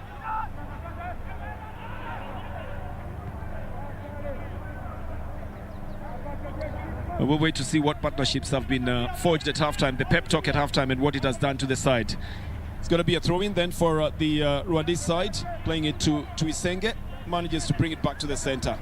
And that's one of the danger men that you are looking at in jersey 20. Coming back onto the left side, and Biringiro trying to find a way through. Well, two men managed to stop him in his tracks, but then the ball goes off the field of play.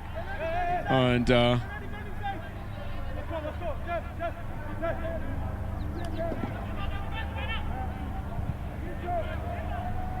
return into that area forces the goalkeeper, Gad Matthews Otieno, off his line. He's been thrown into the very, very deep end of continental football, having made a way into Gor Mahia from Kisumu All Stars.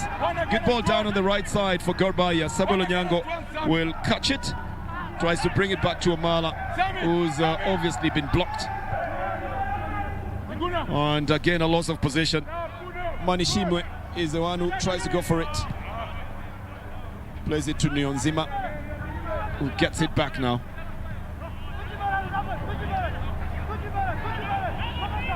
Attempt to go through the right side. And I think the referee says play on. Nothing wrong with that. And so it's picked up by Nionzima.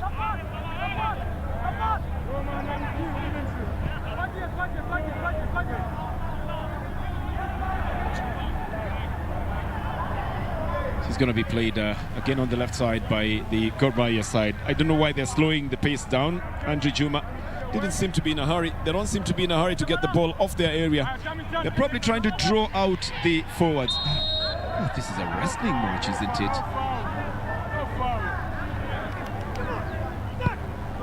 Wow. Samuel Onyango should just be careful, because he already has a yellow card. But I do think he was basically wrestled down. He's a hard tackling player. Honest Window picks it up again. Look how far back the Gor Mahia side is willing to come to try and draw out the APR side. He's got a difficult task of attacking and defending at the same time. Oh, it's not going to work that way for Gor Mahia. Andrew Juma sends it off the field of play, and that does help the Rwandese side because it brings them closer to the Gor Mahia goal area. It's going to be a throw-in.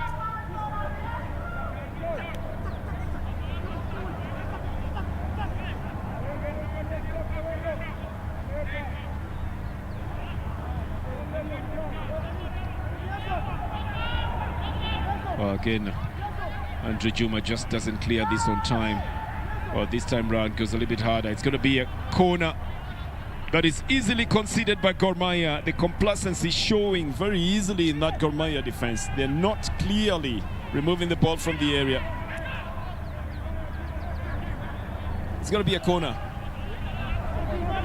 with a good number of them, actually literally all the players save for the goalkeeper and two defenders have come into the box to try and angle down on this one. It's too low a ball, but looking for a chance to try and curve it back in. Well, it's going to be another corner then. The initial attempt to shoot towards goal is blocked, and the ball goes off the field of play for a second corner for the APR side. A higher one this time round. Tuisenge tries to go down on it, and then the bicycle kick doesn't bear any fruits. It goes off the field of play. It's going to be a goal kick, and it's going to be for the Gor Mahia side. Well, they're pushing hard, that's for sure. and trying to make sure that they make capital out of everything that comes in their direction.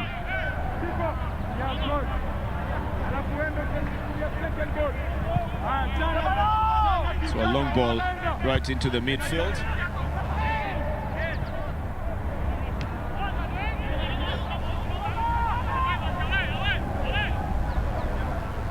This is Tito Okello. Tries to play it forward. I think Bernardo Ndiek was going to go for it, but the accuracy up front is not there. The accuracy of passes is letting the Gor Mahia side down massively. Ernest Wendo tries to push it back into the midfield. It's picked up by Nionzima. Plays it to Daishimie, who then releases it out to the right. Bizimana brings it back for a cross into the Gor Mahia area. Here is a chance for a shot towards goal. It's blocked, but enough players were going down and not recovering on time to come up to find out where the ball was. Goes all the way back to the goalkeeper on the Rwanda side, Umar Ndaisenga, who might very easily have a cup of tea on that side. There's not much action going to his side. This is a better one by Muguna. Oh, an easy one. Well,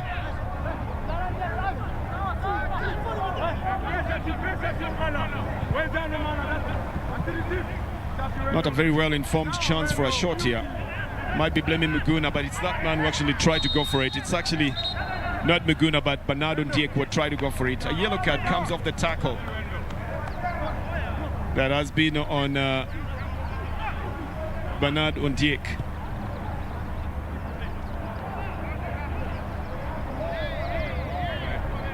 So it's going to be a free kick here.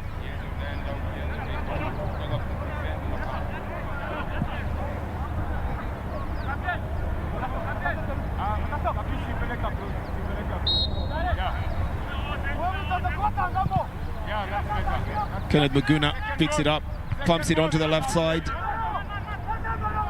Yeah, the accuracy of the passes again. Tito Okello was on it, but he was pushing it too far off where no one would have been. Bizimana manages to get possession of it. Massively big clearance coming off the defender, Andrew Juma.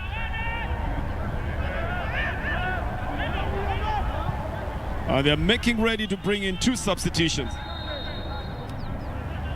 And I think Clifton Miheso is one of those who will be preferred in. They maybe want some wing pace. And then they're also making ready to bring in Stanley Wahongo, one of the new players on the Gor Mahia side.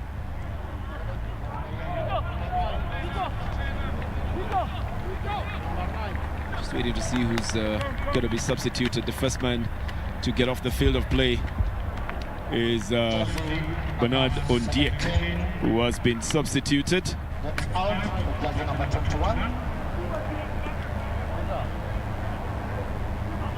It seems like there's going to be a second one.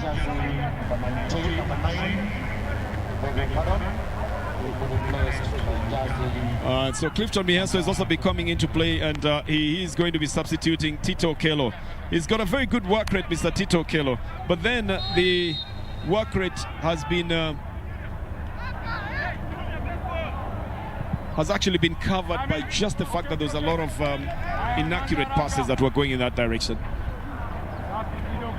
So 2 substitutions have been made on the Gor Mahia side. It's going to be a throw-in now for the Patriotic Army of Rwanda side, with Imani Shimwe, the man taking the throw-in. Coincidentally, it's been very difficult to read the fluidity of the game. It actually has not panned out in any particular style. Maybe now with the new inclusions, we might just find out what pattern will be used here. Good interception by Ernest Wendo. Manages to go through. And I think the whistle went at the time when he was putting his boot up. For Gor Mahia, down on the left side now, Ambundo. Miheso with just his second touch on the ball for the Gor Mahia side. Well, Clifton Miheso himself has once scored a very famous goal against Gor Mahia when he played before for a club in Thika United. And in a game in which Gor Mahia just needed to draw to be able to win the league. And Clifton Mieso denied them that chance by scoring the lone goal of that match. That's a chance by Tuisenge on the left foot, easily picked up by Gad Matthews. The former Gor Mahia sharpshooter has made a way back to the Kenyan capital to play against his former club versus his former club. Remember, he came from APR of Rwanda into Gor Mahia and then went to Petro Atletico and back to APR of Rwanda. An attempt to run down on the right side by Philemon Otieno, the overlapping defender. Looked like was going to be a very good prospect, but the referee rules that there was no foul there. Actually, it wasn't on him. That same had taken off in full flight. Referee says there was nothing wrong with that. Or was it? Okay, he gets a free kick then. There was something wrong with it after all. It's going to be taken by Kenneth Muguna for Gor Mahia. With the men in green lining up to try and angle down for it, it probably will be... Well, it was pushed behind the goal line, but then it veers off target. And it becomes a little bit of a waste as well. I think Muguna tried to carve it, but the ball develops a mind of its own. Goes actually on towards the right and out of the field. So Umar Ndaisenga will take it. Again, it goes off the field of play. So certainly that's a football that has got a mind of its own. You see it as it went. Did the same thing a couple of minutes ago when the goalkeeper tried to bring it back into play. It's going to be a foul here, I think. Or a throw-in, says the referee. A very quick one for the Gor Mahia side. I think Samuel Onyango must have gone with it down on the right side. Tries to bring a cross back in. It's very easily cut off. And I think the Rwanda side will get a goal kick on the other side. It's not going to be a corner. It's already on the other side. Back into the midfield, picked up by Manishimiwe. Looking for a chance to try and bring it back into the middle. Long ball down on the right side, looking for Bizimana. Well, he had his foot going towards the ball and then tries to set it up for Tuisenge. It's intercepted in the nick of time, sent off to the right side. Now that's a wing play I was talking about earlier. They wanted to get Miheso to open up that left wing, and he's done. He's a natural left footer as well. Was going past two defenders until the block comes in to send the ball off the field of play. It's going to be a throw-in. And this is going to be for the Gor Mahia side.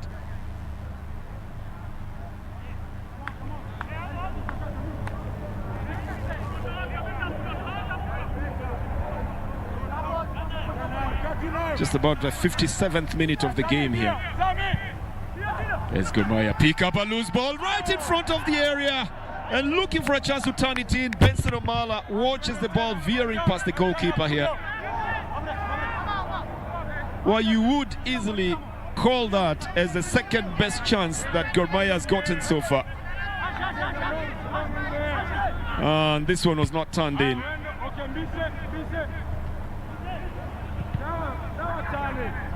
And so they'll look back at that and they'll wonder why they didn't take advantage of that at that time. As the Rwanda side will start it again from their side, trying to bring it forward. They're using Bizimana a lot in this second half on the right flank. Must just be what they discussed at the halftime break, to try and change play and use that wing more. This one should have been turned in. Well, a second look at it might just make you feel that it was slightly ahead of Benson Omala. But still, you're wondering where the other strikers would have been in there with the shot coming that way. And the shot wasn't on target, but was just tottering at the edge of the goal area. And Bundo lets this one roll off the field of play. It's going to be a throw-in.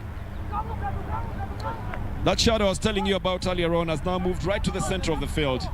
And every time the players come, or the play comes into that side, it will be very difficult to see who it is. But we'll do our best to be able to tell you what's going on in there. At the moment, it seems like Sabi Omolo, the Gor Mahia coach, is the only one caught in that dark patch here at the stadium, as The APR try to make headway.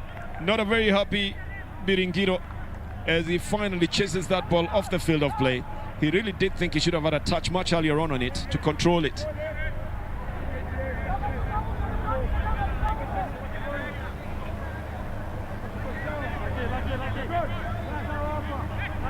It's going to be a goal kick. But Biringiro was thinking that was the chance. Remember, the APR side need just a draw of any kind to be able to go through. Gor Mahia need a simple 1-0 win. But that doesn't mean they stay on that 1-0 cushion. It could be 2-0, it could be 3-0 if they wanted to be very secure up front. But at the moment, looking very complacent and happy with what they've got. They're doing more of defending. And that means that the APR side will do more of the attacking. It's a lot of mathematics being done here, thinking that if they attack, we can catch them on the counter-attack. But then you must also think about the other side of the attack. What if they succeed then? And that is what the APR side is thinking of.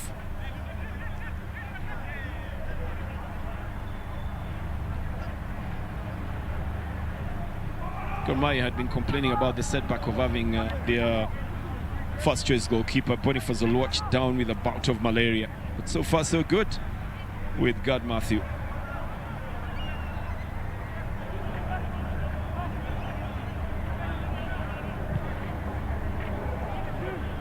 Good ball down on the right side. I think it's going to be a corner. Yep, the last touch coming off Andre Juma of Gor Mahia. And so giving away the corner to the APR side. Oh, the annual Continental Club football competition known as the Champions League has been of good fortune to the current champions Al Ahly of Egypt, which is also the most successful club. They've had 8 titles so far in it. And that's a very good record by all standards. So FC Platinum and Costa del Sol also squaring it out at around this time today. The aggregate was 2-1 in favor of Platinum, with Nkana and Bantu also squaring it out with a 1-0 aggregate.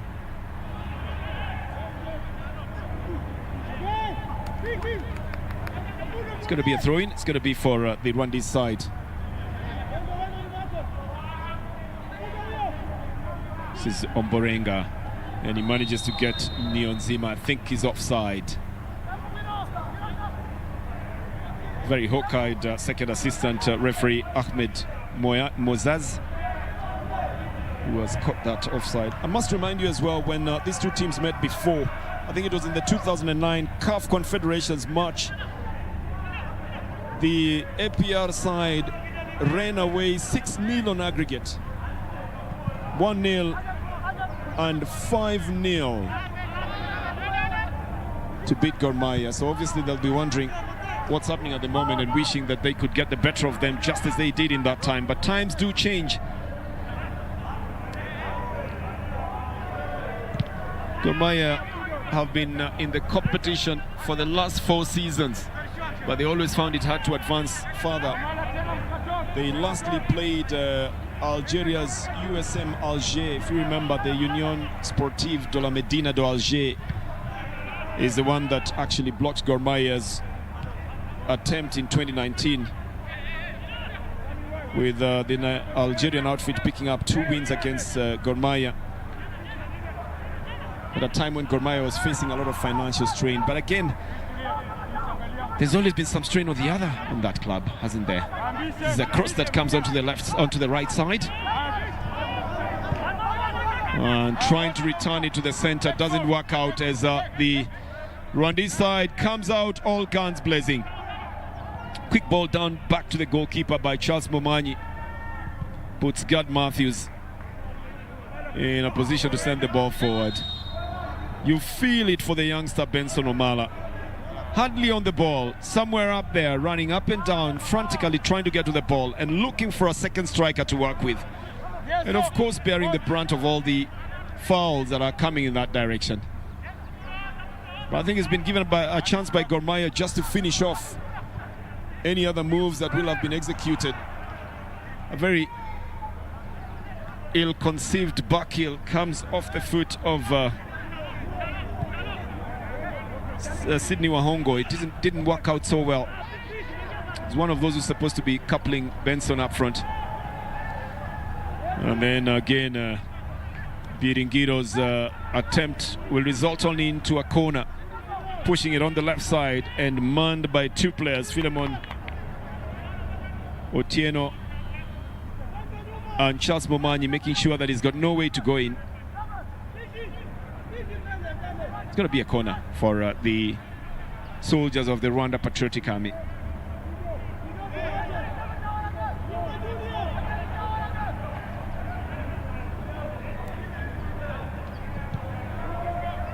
Very well weighted one, looking for a chance at a shot, and they mix themselves up. The corner taken by Omborenga. Here is Benson again, still not getting onto the ball, then will be penalized for a handball.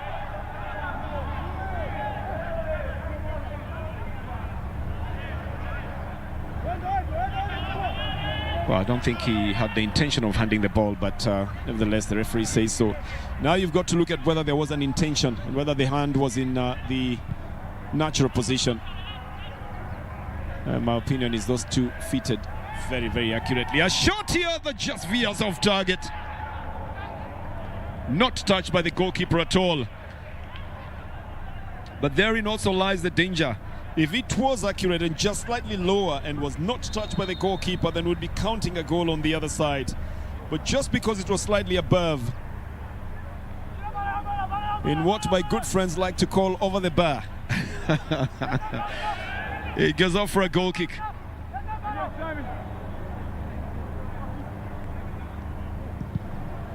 As Gad Matthews takes the free kick, sends the ball up at the front.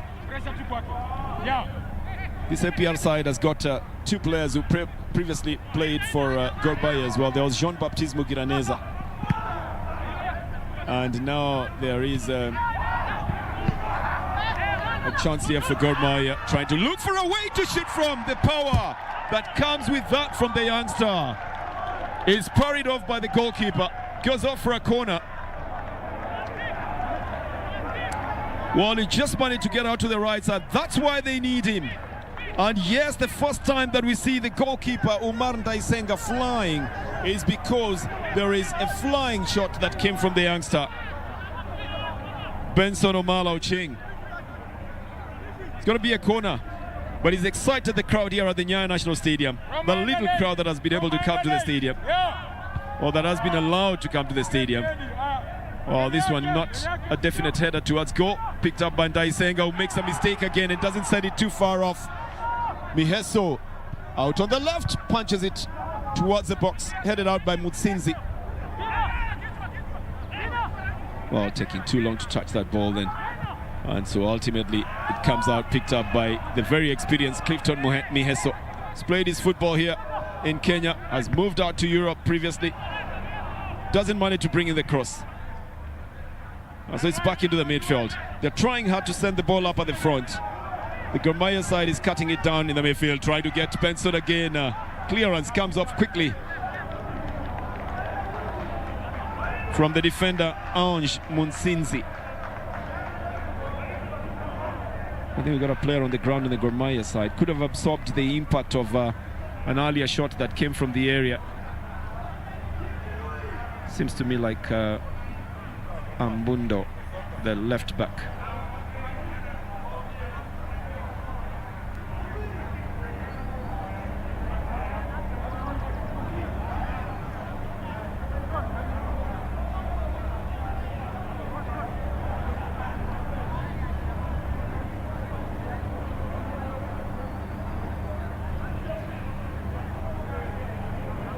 Playing the 68th minute of the game in my count here.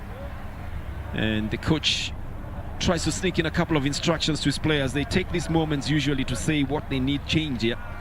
The Moroccan Adil Erad Mohamed is giving some instructions to his players. He could very easily give them instructions in French, because French, Kiswahili, English and Kinyarwanda are the official languages in Rwanda. In Morocco then you'd have Arabic and French as well. Onyango pushed it just a little bit too far. Usually forces his way in, and sometimes is much needed in these situations. The captain, Thierry Manzi, sends the ball back into the midfield. Muguna doesn't get it very far away from Tuisenge. Should have been trying to get onto the ball other than to be busy.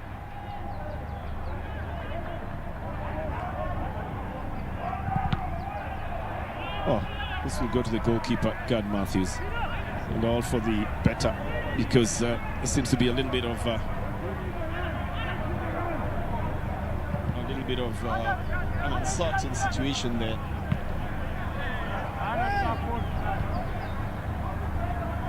Back into the midfield for the Rwandese side. They'll be offside, the two of them, no doubt about it. Tuyisenge and his fellow striker, Rag Biringiro, would have been caught in the offside trap had they tried to get onto that ball. Could have waited until they touched the ball, but what's the point anyway? So the newest goalkeeper in the Gor Mahia side, Gad Matthews, still keeping a clean sheet here.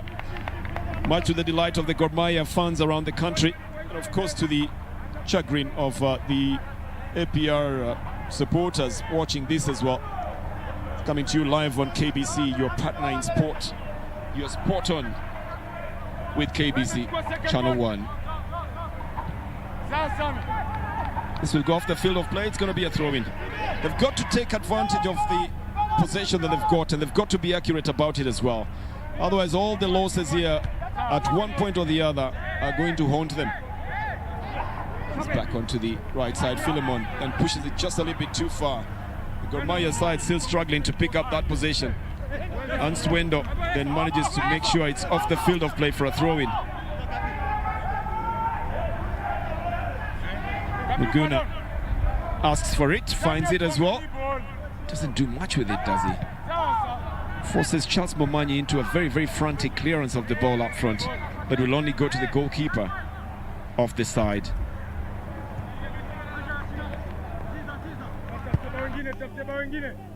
Starts the build up on the right side for APR of Rwanda.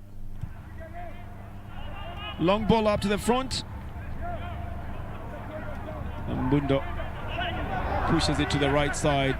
Onyango doesn't get to it, and I think probably the next person who should be coming in for substitution will be Samuel Onyango, just because of the number of balls that he's now not being very accurate on the Gor Mahia side, and letting a lot pass him by. This is good play by Niyonzima. That's the man who scored. Well, Ruboneka is in 27, Niyonzima is in 21. The one who scored the goal at the Kigali Stadium, also known as Nyamirambo. Omala plays it to Muguna, and Miheso then rolls over on the right side. Two men are going for it. Omala doesn't touch it, but the captain of the side pushes it back.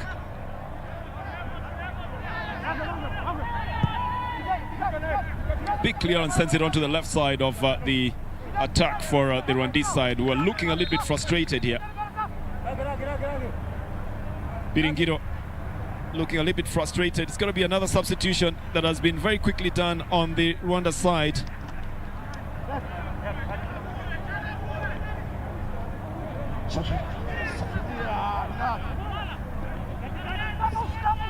They've brought in Diodon Daishimie.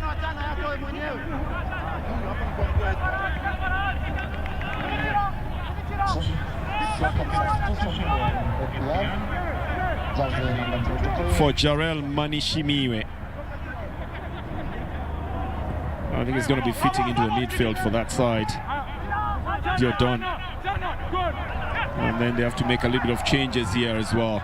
The tall defenders denying Omala a chance to get onto that ball. More precisely, the captain of the side, Thierry Manzi, has made sure that Omala is not getting anywhere there. On this side, Gad Matthews is a man who's being tasked with the responsibility of ultimately stopping the last attack that comes in his direction.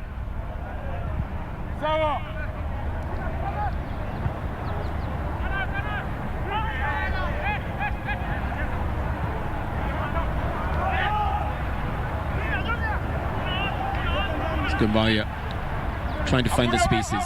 Surprisingly, finding themselves occasionally alone with the ball as the APR side is forced to play a lot in defense when Gor Mahia is attacking, and to make sure they don't concede. The captain goes down here in some tackle that seems to have left him the worst of the two with Samuel Onyango. And ultimately, an even bigger tackle came in his direction.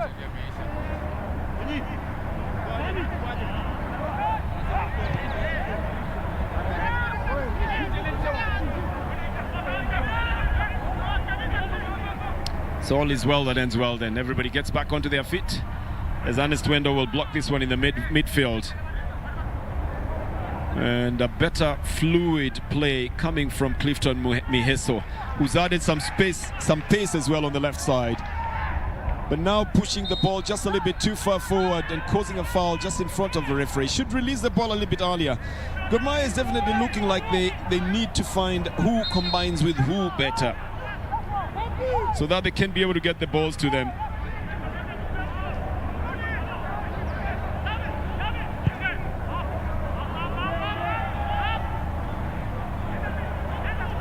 As APR managed to get the ball, good play by Imani Shimiwe. Tries to bring in the cross as well.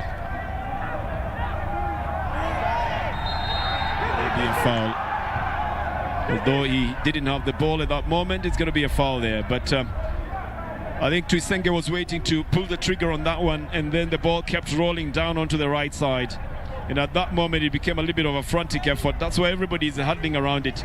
They do know that Gor Mahia might just get off with a 1-0 win here, and that will see them through. But I also know that APR can just get the one draw that they want, because they need a draw of any kind to be able to go through. And that's what they're also fighting for.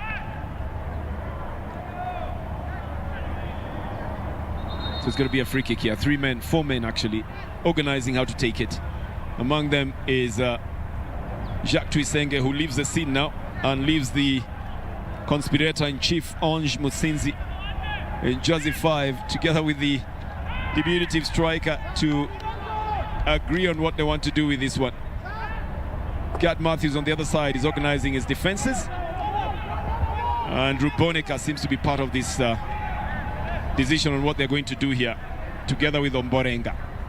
So it could be one of the three to take it.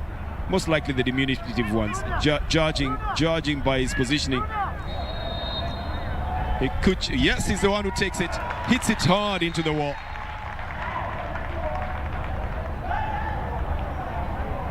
Izimana is a destroyer-in-chief, isn't he? I think the whole impact has been absorbed by one of the players who's gone down on the Gor Mahia side.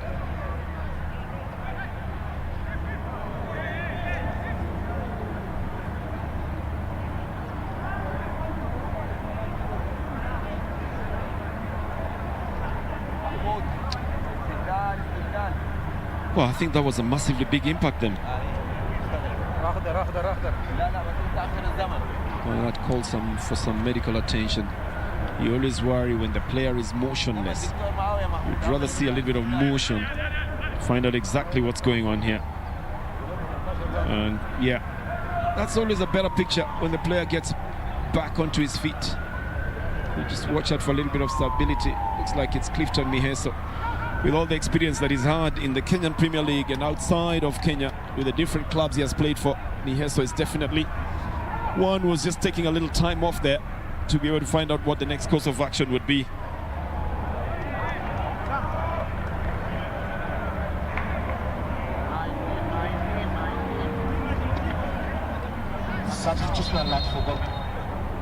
So I think they're making ready to bring a substitution. I hear the whistle. And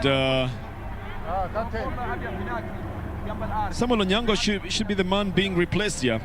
I said it just a couple of minutes ago that it looked like he was already a spent force, and he was not going to be able to push the balls in. Now they bring in another one, Geoffrey Ochieng, in the team.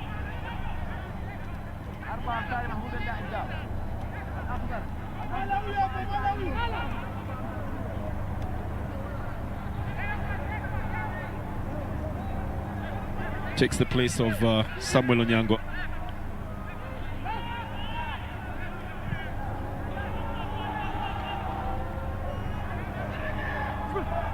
Here is a shot that goes into the net. The dangerous young man that I was talking about much earlier on is the one who actually pulls the trigger, as the rest were dilly-darling out there. He's put the ball in the net. And he's getting for APR of Rwanda exactly what they want. Talking about the man, Kedi Nsazimfura.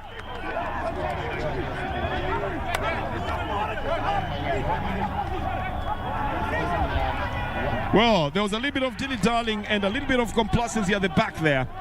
And taking it a little bit too easy for the APR side. All they know is that they want a draw of any kind that would see them through. For Gor Mahia, they needed, yes, just a one-goal win.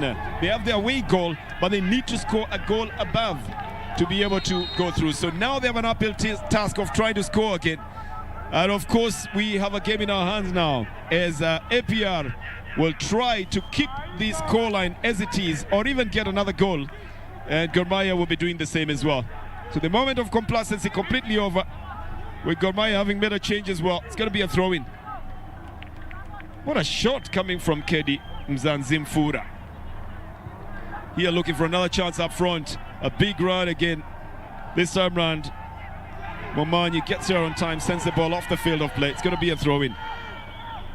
If it ends in this direction, then it will be in favor of the Rwandese side. But if the Gor Mahia side can pull any other trick, then maybe things will be different.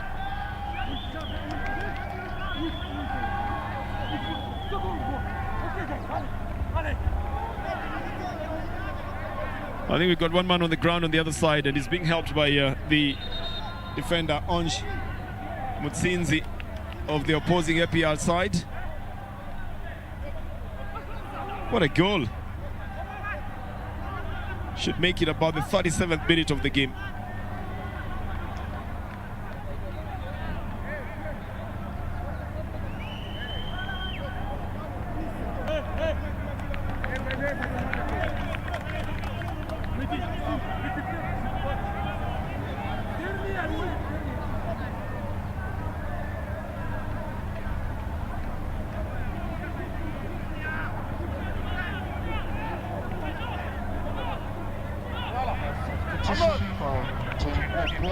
Well, he certainly then had set himself up for what he wanted to do. The goalkeeper blaming everybody else for it. But it's too late to get anyone to blame for. And it was in the net. Even as they tried to get some medical attention on Kenneth Muguna. The Rwandese side is celebrating what they have. They're trying to bring in another player as well. Even as Gor Mahia also tried to get a substitution in.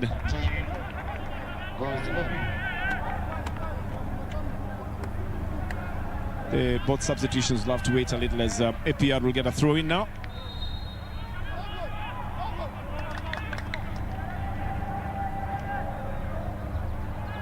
And Gor Mahia pick it up in the midfield with Ernest Window after the mistake by the midfielders. Mala plays it nicely to Hongo, who was also signed from Western Steamer. We've got a little bit of an extra man on the left side and a push right into the box, again intending to get it to Amala Philemon. And to Miheso, who has since decamped to the right side of the attack. Again, Philemon. Omala brings it down. The shot is way off target coming from Miheso. And Gor Mahia getting ready to make a substitution now. I think it will be allowed.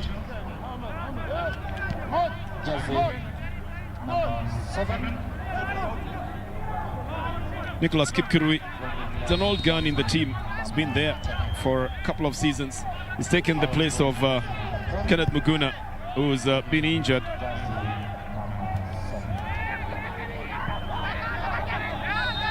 Now, you do remember that now you can use up to 5 substitutions in a game. And Gor Mahia has already used 4. There's Geoffrey Ocheng, there's Sydney Wahongo, Clifton Miheso, and Nicholas Kipkurui now. The APR side has used 3. They were just getting ready to bring in another one. As the captain takes the free kick, sends the ball down onto the right side. This is Wendo in the midfield. Tries to change the wing. Philemon gets there in the nick of time, but just pushes the ball away. It's going to be a throw-in. for the Gor Mahia side. Clifton Miheso in a little bit of a hurry to try and take it.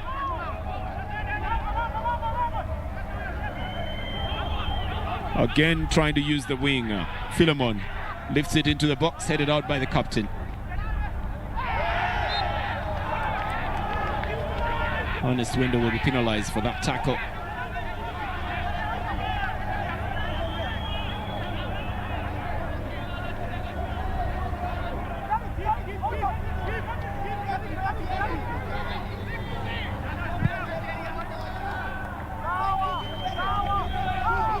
As this one will roll off the play, field of play for a throw-in. The tackle was earlier on Yannick Bizimana.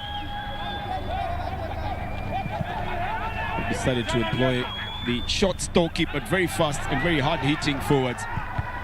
An attempt at a cross comes in from Kipkurui. In a very interesting position, Kipkurui. On the right flank, while we know him as a right fullback. Probably changing roles in time. Actually trying to chase this one. Omala ends up right in the face of the goalkeeper.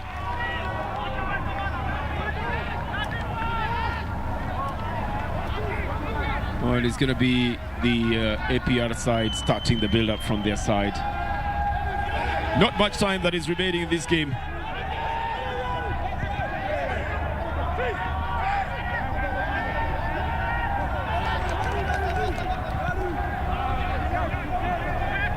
Back into the midfield. Attempt at playing a 1-2 doesn't work out. The coach of the APR side is now a little bit animated as well on that side.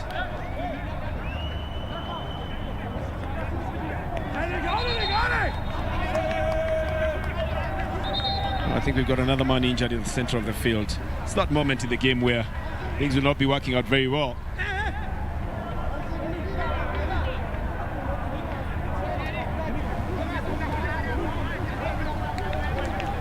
We're playing probably we are in the last. Probably just about 7 minutes in regular time remaining in this second half, and that's why the APR side was very excited about what they had done so far. And they were wishing that the scoreline could remain as it is at the moment, getting their consolation goal, their equalizing goal.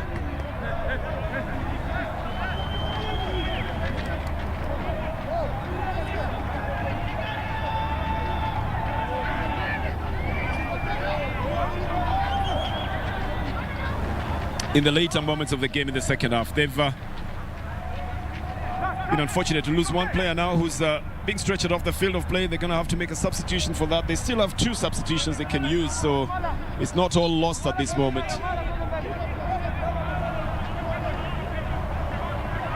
But the man who scored the goal, Kedi Mzanzimfura, is the one who's also been stretched off the field of play.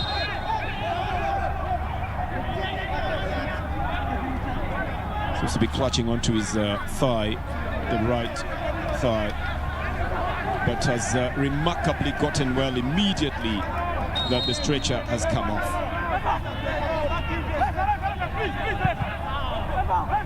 And he's asking to come back into the game. The referee is totally ignoring him.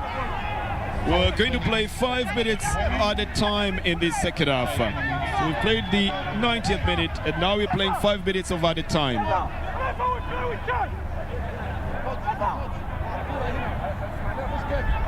Some good ball control coming off the feet of Bizimana, and then penalized. It's going to be a throw-in, says the referee, who's still not allowed the man Kedi Mzanzimfura. Now allows him back onto the field. I think he was punishing him for just having feigned sickness and injury. Good ball for Omala. Another time that he gets next to the goalkeeper, tried to leave the ball off the goalkeeper on his left foot, but too close, too acute an angle. Couldn't do anything more than just tag the ball.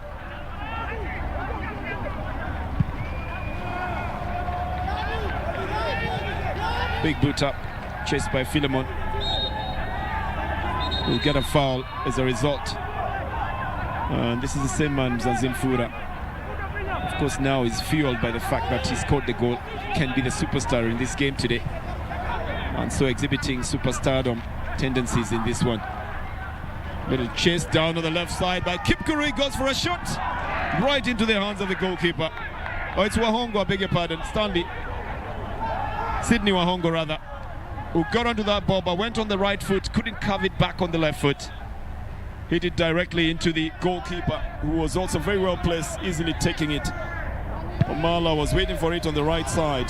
And maybe now Gor Mahia will see what combination they should be using as well. Omala would need somebody like Sydney, who's also pushing forward to be able to help him, and should have been helping him much earlier on. They're lumping the balls forward. Kipkurui is trying to run for it. It's back into the midfield. Miheso tries to get it past. A big clearance sends the ball off the field of play. The Rwandan side definitely wanting to go to the next round and to change the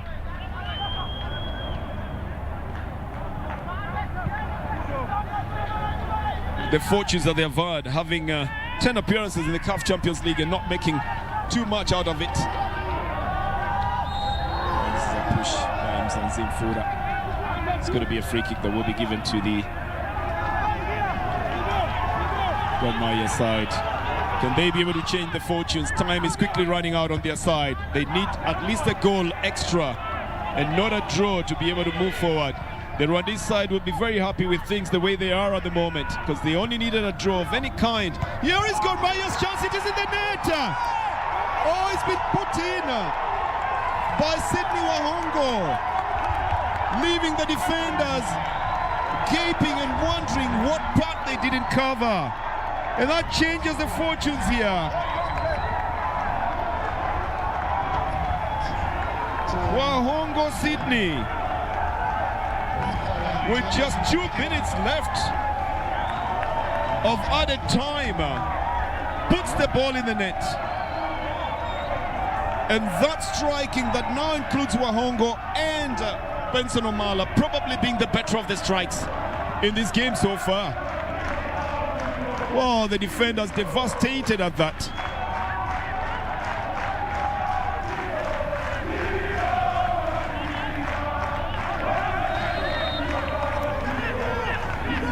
Well, it's at the restart, and the Rwandese side will be crestfallen if they don't change this that has gone awry for them for over 10 appearances in the CAF Champions League. This is going to be a foul on Clifton Miheso.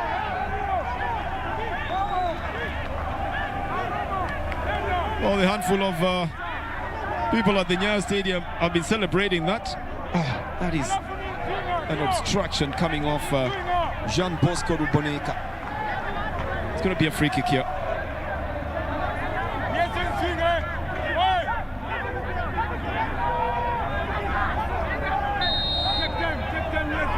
For the Gor Mahia side, taken by Clifton Miheso. Again, it's carving dangerously towards the goal area. Forces the goalkeeper to punch it out for a corner. 2-1 in favor of Gor Mahia. 53rd minute goal by Sydney Wahongo. And a 19th minute strike by Samuel Onyango is what is putting Gor Mahia with a chance to going to the next round.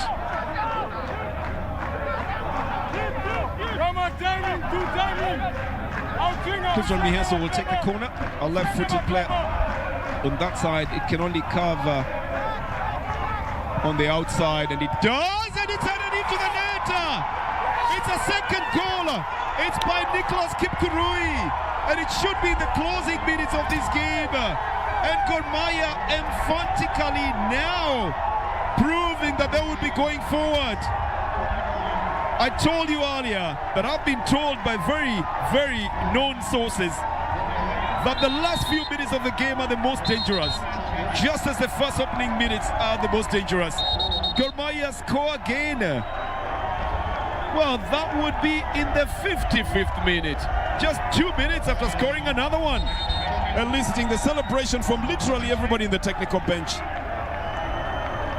Here it is again, the swinging one coming from Clifton Miheso, and then Kipkurui, a very late substitute here in the second half, is the one who puts it into the net.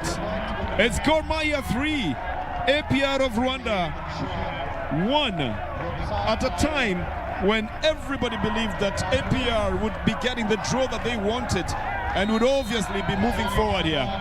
Well, we should be going into the end of this game any moment now, because we've played 5 minutes, actually now in the 6th minute of added time. But you know, even in added time, any stoppage is added to added time.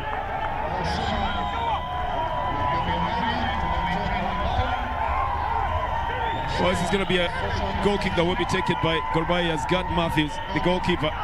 Oh, I think it was an offside call then. It's a free kick. Oh, amazing then. 2 goals in just 2 minutes, and the referee has brought the game to the end.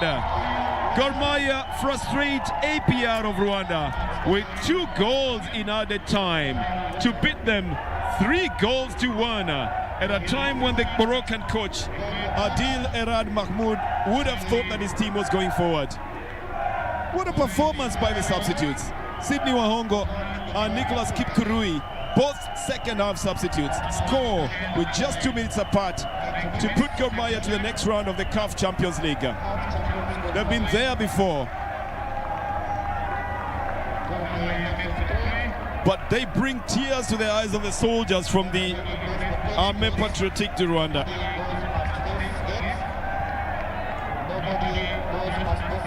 Gor Mahia will have made their fans happy.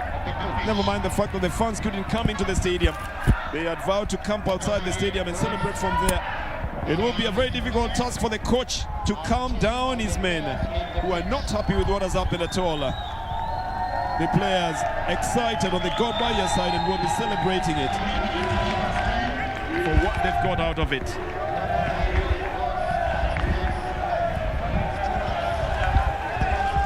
Gor Mahia with a standing coach will be the one celebrating the most here. They needed just a simple 1-0 win. They've managed to score 3 goals to 1. APR needed a draw of any kind. At one point they looked like they had it with Musinzi having scored, but then they've lost it all in the last 3 minutes of the game. Mr. Mohamed Ali Mahmoud Ismail of Sudan, together with Abdallah Ibrahim and Ahmed Moyaz, have brought the game to the end. They are just waiting for everybody to get off the field of play so that they can walk out as well. But the Gor Mahia celebrations are going on, both on and off the field. It wasn't quite Just hold.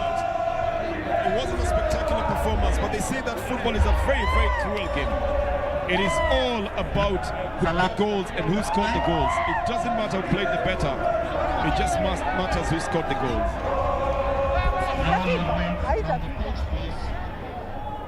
Well, it will be very surprising. I can tell you for sure that I've just had some trumpets outside of the stadium, which means some fans were probably watching this from somewhere else or listening to it from elsewhere, and they know about this call and they're already celebrating it. For Kedi Mzazimfura, who scored the goal that leveled for the APR side, it's going to be a long trip back to Rwanda. It's just about 1 hour and a couple of minutes by air, but then they have to go crestfallen. Gor Mahia go through, APR of Rwanda fall by the wayside.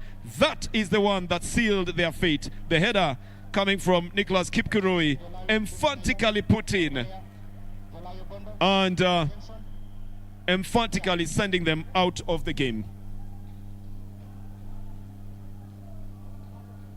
Well, the penalty they missed earlier on, that was taken by it was taken earlier on by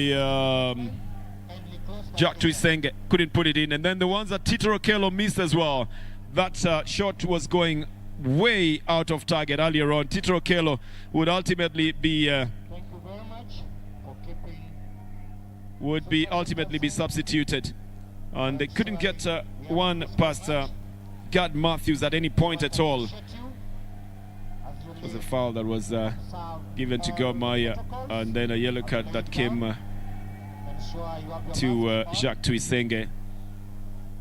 At one point it looked very exciting, at one point it looked very frustrating on both sides, but then ultimately the shots kept coming and then the goals kept coming as well.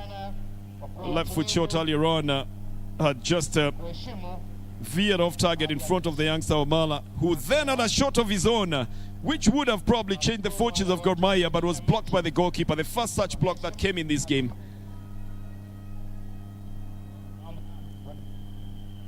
So ultimately, the last 5 or so minutes become the most exciting of the games here. We'll wait to see who Gor Mahia will be playing in the next round, because everybody else has got to play, and then we see who went through, because Costa del Sol was also playing with FC Platinum, and Kana FC was playing Bantu FC as well. And the results of that determine then what is next. So after the scoring of that free kick, then this is the one that Gor Mahia will be celebrating. Emphatically put in by Nicholas Kipkirui, placed himself majestically in front of the defenders and headed it into the net. From the Nyayo National Stadium, Gor Mahia have scored 3 goals. APR of Rwanda 1 at full time.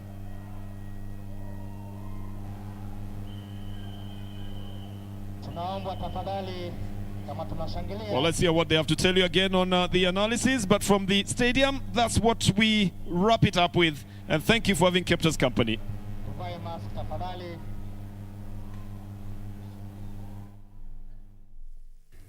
Thank you very much. Birthday boy Bernardo Tieno live from the Nyayo National Stadium, and happy birthday once again. Very good present, happy birthday present to you by the Gor Mahia team. 3-1 in favor of Gor Mahia, which means that Gor Mahia are through to the next phase that will determine if they make it through to the round, to the group stages. Very, very late for Gor Mahia in the proverbial 5 minutes when players tend to lose concentration. Gor Mahia with the 2 bullet headers from Stephen Wahungu, and of course the last one by another substitute, Nicholas Kipkirui, sending Gor Mahia and of course fans who are in the stadium, just a few, and the entire Gor Mahia fans around the country, courtesy of KBC Channel 1, your true sports partner. We have ensured that you've been part of the action. Congratulations, Gor Mahia. They eliminate APR of Rwanda, but not after having been given a scare by the Nzanzim Mfura goal that came in with 9 minutes to go. Patrick, very big scare, but somehow the substitutions for Gor Mahia by Pamzo Omolo looked like he knew what he was doing.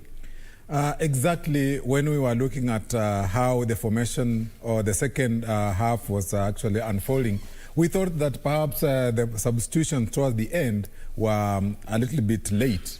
But it's come to be, I mean, the coach has been vindicated that actually he saved the best for the last. And Gor Mahia, I'm happy today that they're going to be singing, that at least they are going to the next stage. Because AMFA having a draw of 1-1 and you are remaining with only 5 minutes. Actually, it was scary for Gor Mahia. But I can say that they've done well, and we expect them now to the next group. And then APR, I think now they are going to go back happy, because actually they showed it in Kenya that they played very well. But now they are going to be relegated to confederations to go for the qualifiers. And then they start moving forward. Let's look at Gor Mahia. When they conceded that 1 goal, it looked like it was all over, because APR team celebrated like this is what we came for, and now it's, I mean, for us to buy out time. They started going down, asking for, free kicks, but immediately Pamzo went into a frenzy, and from nowhere just brought in, Stephen Wahongo and Kipkirui, clearly indicating that he believed that something was still in there for the team. Just 1 more goal would have sent it to extra time. Then when everyone thought it was extra time, bullet header by Kipkirui, typical Kipkirui nature. Like mentioned earlier on, he will be at the right place at the right time, and he will give you a goal. A bit off Kala Omala, but he showed that given an opportunity, give him an inch, he will take a mile. It seems that what he performed in 2017-2018 season, and actually part of 2019, actually has come to be shown today. Because give Kipkirui that time and the spacing, his height, he's also very accurate. And look at the chance. He got 1 chance off, then the second chance, that's the winner. And then when you're talking about what APR had actually celebrated after that goal, any coach will tell you that you have 1-1, you are in, then you are remaining with only 5 minutes. What do? You defend. But Gor Mahia had other thoughts. These guys are going to defend. Let's bring in new energy. We have guys who are very good in aerial. And remember the 2 goals, all the 2 goals were through the aerial balls. So it's like Pamso knew what he was going for, and he knew that now these guys have sort of like eliminated us. Let's push it to the extra time. And that's why they got that goal, and we were like, okay, we are going to the extra time. Unfortunately, Kiprui had dreamt other things, and now Gor Mahia go to the next stage. Let's look at Samuel Molo Pamzo. Would you say that he played a mind game with APR? Because he took off some of his influential players in the first half, more so going forward. Tito Okello, who was, a thorn in the APR defense. Then Samuel Onyango as well. And this kind of attracted APR to now open up their game. Then he brought in Clifford Miheso. Of course, Miheso can put pressure with very good runs, but not as fast. Did APR fall to the bait that Samuel Omolo played against them? Exactly, because when you look at the substitutions, it's like APR were like, the best guys are out. We can come and enjoy. And to their credit, actually, they got that goal. After getting that goal, you could see that they're sort of like happy with the situation, saying that, okay, the bad guys are out, so we can actually seal it. But they didn't know that the formation that Omolo had put in was that we have 2 good players who are coming in, plus the wingers, and then we go aerial. They actually got, Omolo got APR flat-footed because they didn't see that. Even those who are watching, they were like, okay, these guys are going to lose it. But he had a formation, he had a formula of using the 2 guys that came in, Kipkurui, together with Wahungu, to ensure that we go aerial and we get the goals. And they're very good. It's like they trained. Look at the bullet header from Kipkurui. It's like, these guys have been doing this for so long, and just put that ball there, it's in the net. Let's talk about a department that, in the very first few minutes looked a bit shaky. That's the defense line. Eric Apudo, Philemon Otieno, Andrew Juma and Charles Momanyi. Then the last man who many would argue, and I also believe, kept Gor Mahia into this game. That's Gad Matthews, the goalkeeper, saving that penalty within the first 10 minutes, put Gor into this game. What do you make of that defense line, including the last man in the defense line, who is the goalkeeper, who, to me, really saved the day for Gor Mahia in the first half? I think even this win, we may say that we are credited to Gad Matthews. Because look at saving the penalty. And then there was another shot that we thought it's in, and then he also saved. Those were very crucial saves that if Gor Mahia considered first that penalty, trust you me, I don't think they would have come back. Because the worst philosophy in football is to concede first when you are trailing. They were trailing. Goalkeeper did that. Again, in the beginning, we had a problem between Juma, Apudo, and actually Momanyi. But look at the second half. Actually, it's like they pulled up there. So I've not seen a credible mistake that they made in the second half. Actually, it's like during the halftime, the coach sat down with them and said, just relax, make sure you don't concede passes within the D area. And actually, they had only one pass within the D area that actually they conceded. The rest was outside the D, outside 18. I think they worked very well in the second half, that defense, and for me, it should be the way going forward. Forget about what Juma did, forget about what did in Rwanda, and today, is a man that if you have that team, remember football is a team. If you have Momanyi, Philomen, Pudo, and then Juma, I think that's the way Gor Mahia should be working in the defense. Patrick, a very big question, and one would say is the $1 million question that is going to come out of this game and going forward for Gor Mahia in continental assignments. What next for Samuel Molo Pamzo? Does he still come in as standing coach for Gor Mahia, or does Gor Mahia sort out their coaching and CAF licensing issues very fast so that there is proper concentration all the way from the training ground to actual match days? Because as it is, Samuel Molo has to have a balancing act between Gor and Posta Rangers, where he is the head coach. Too much on his plate, but he has proven that, yes, I have the CAF credentials and I've eliminated a very big team from this region. I think that is now going to be up to the management of Gor Mahia to make. But as far as I'm concerned, as a football journalist, and know all that, I think Gor Mahia now need to make a decision, either to go for a coach that has the credentials that will actually fulfill the criteria for CAF coaching, or just hire Pamsa. Then it means they have to talk to Posta Rangers. I think that's the only two decisions. You either have a coach that will meet the criteria, or you just hire this guy, because it's shown it that, you know, we have two teams. I'm coaching Posta Rangers, but I've stood in for Gor Mahia and I've made them to the next stage. Jacques Tuyisenge will feel he left, he left it too late, or generally he let the team down, missing a penalty and not particularly turning out on the occasion. But many would argue that he was well checked by Andrew Juma and Charles Momanyi in that defense line. Would Jacques Tuyisenge feel like he let the team down? I think Jacques Tuyisenge tonight is going to be happy with what he did, because any person who's played for another team for those seasons and achieved a lot. And where is your loyalty? Where is your loyalty, Patrick? Amfa, you're coming back to the same team and you've been given a penalty. Remember?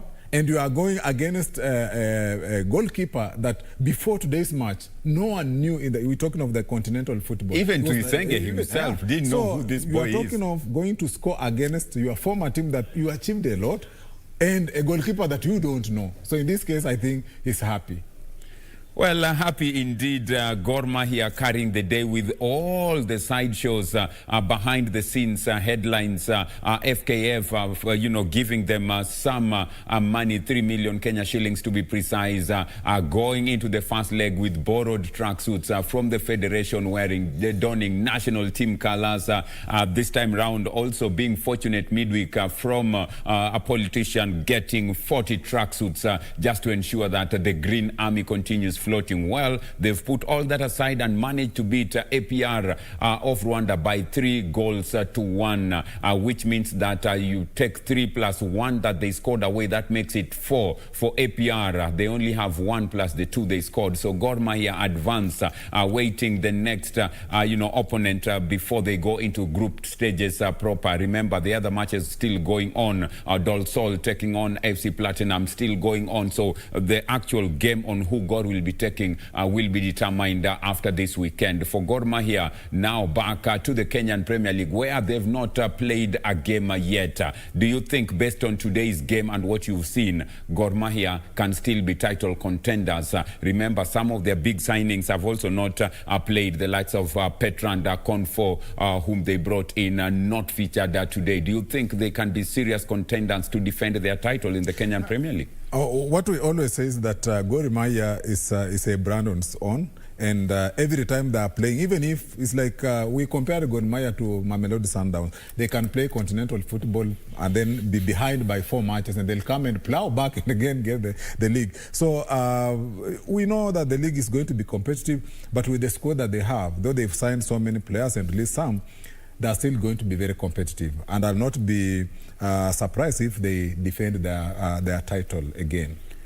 Well, for Gor Mahia, their work is cut out. There is so much at stake for them. Up next is a team from Libya or Algeria that they will be taking on before qualifying for the group stages proper. Tall order indeed, because that now means that your work is cut out in terms of qualification. Started off with a 2-0 loss away to APR of Rwanda. Then now, courtesy of KBC Channel 1, your true sports partner, just witnessed Gor Mahia turning tables and beating APR of Rwanda by 3 goals to 1. 2 late goals, leaving it very late. 2 bullet headers by Wahongo, and of course substitute Nicholas Kiprurui, giving Gor Mahia the 3 goals that they have. Very well done for Gor Mahia. They now just need to focus on the next. Parting shot, Patrick, before we wind up. Is that I think with the way Gor Mahia has played today, and also the emphasis that we have on the new signings that Gor Mahia have, and also the way the formation that they use today.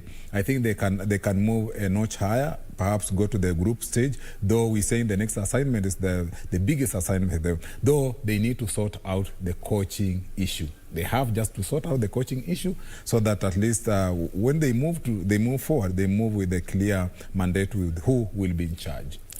Well, at that point, we want to wind up and end it there, just to you'll also appreciate you back at home, wherever you're watching us from, for having kept us company throughout this transmission. Remember, when we say we are your true sports partner, we mean it. This is just but a signal of more things to come. Waswahili wanasema, ndio mkoko unaalika maua. Keep it here because there is more lined up for you, and this, being your true sports partner, will be never left behind when it comes to matter sporting action, and of course keeping you abreast with what's happening both locally and across the borders.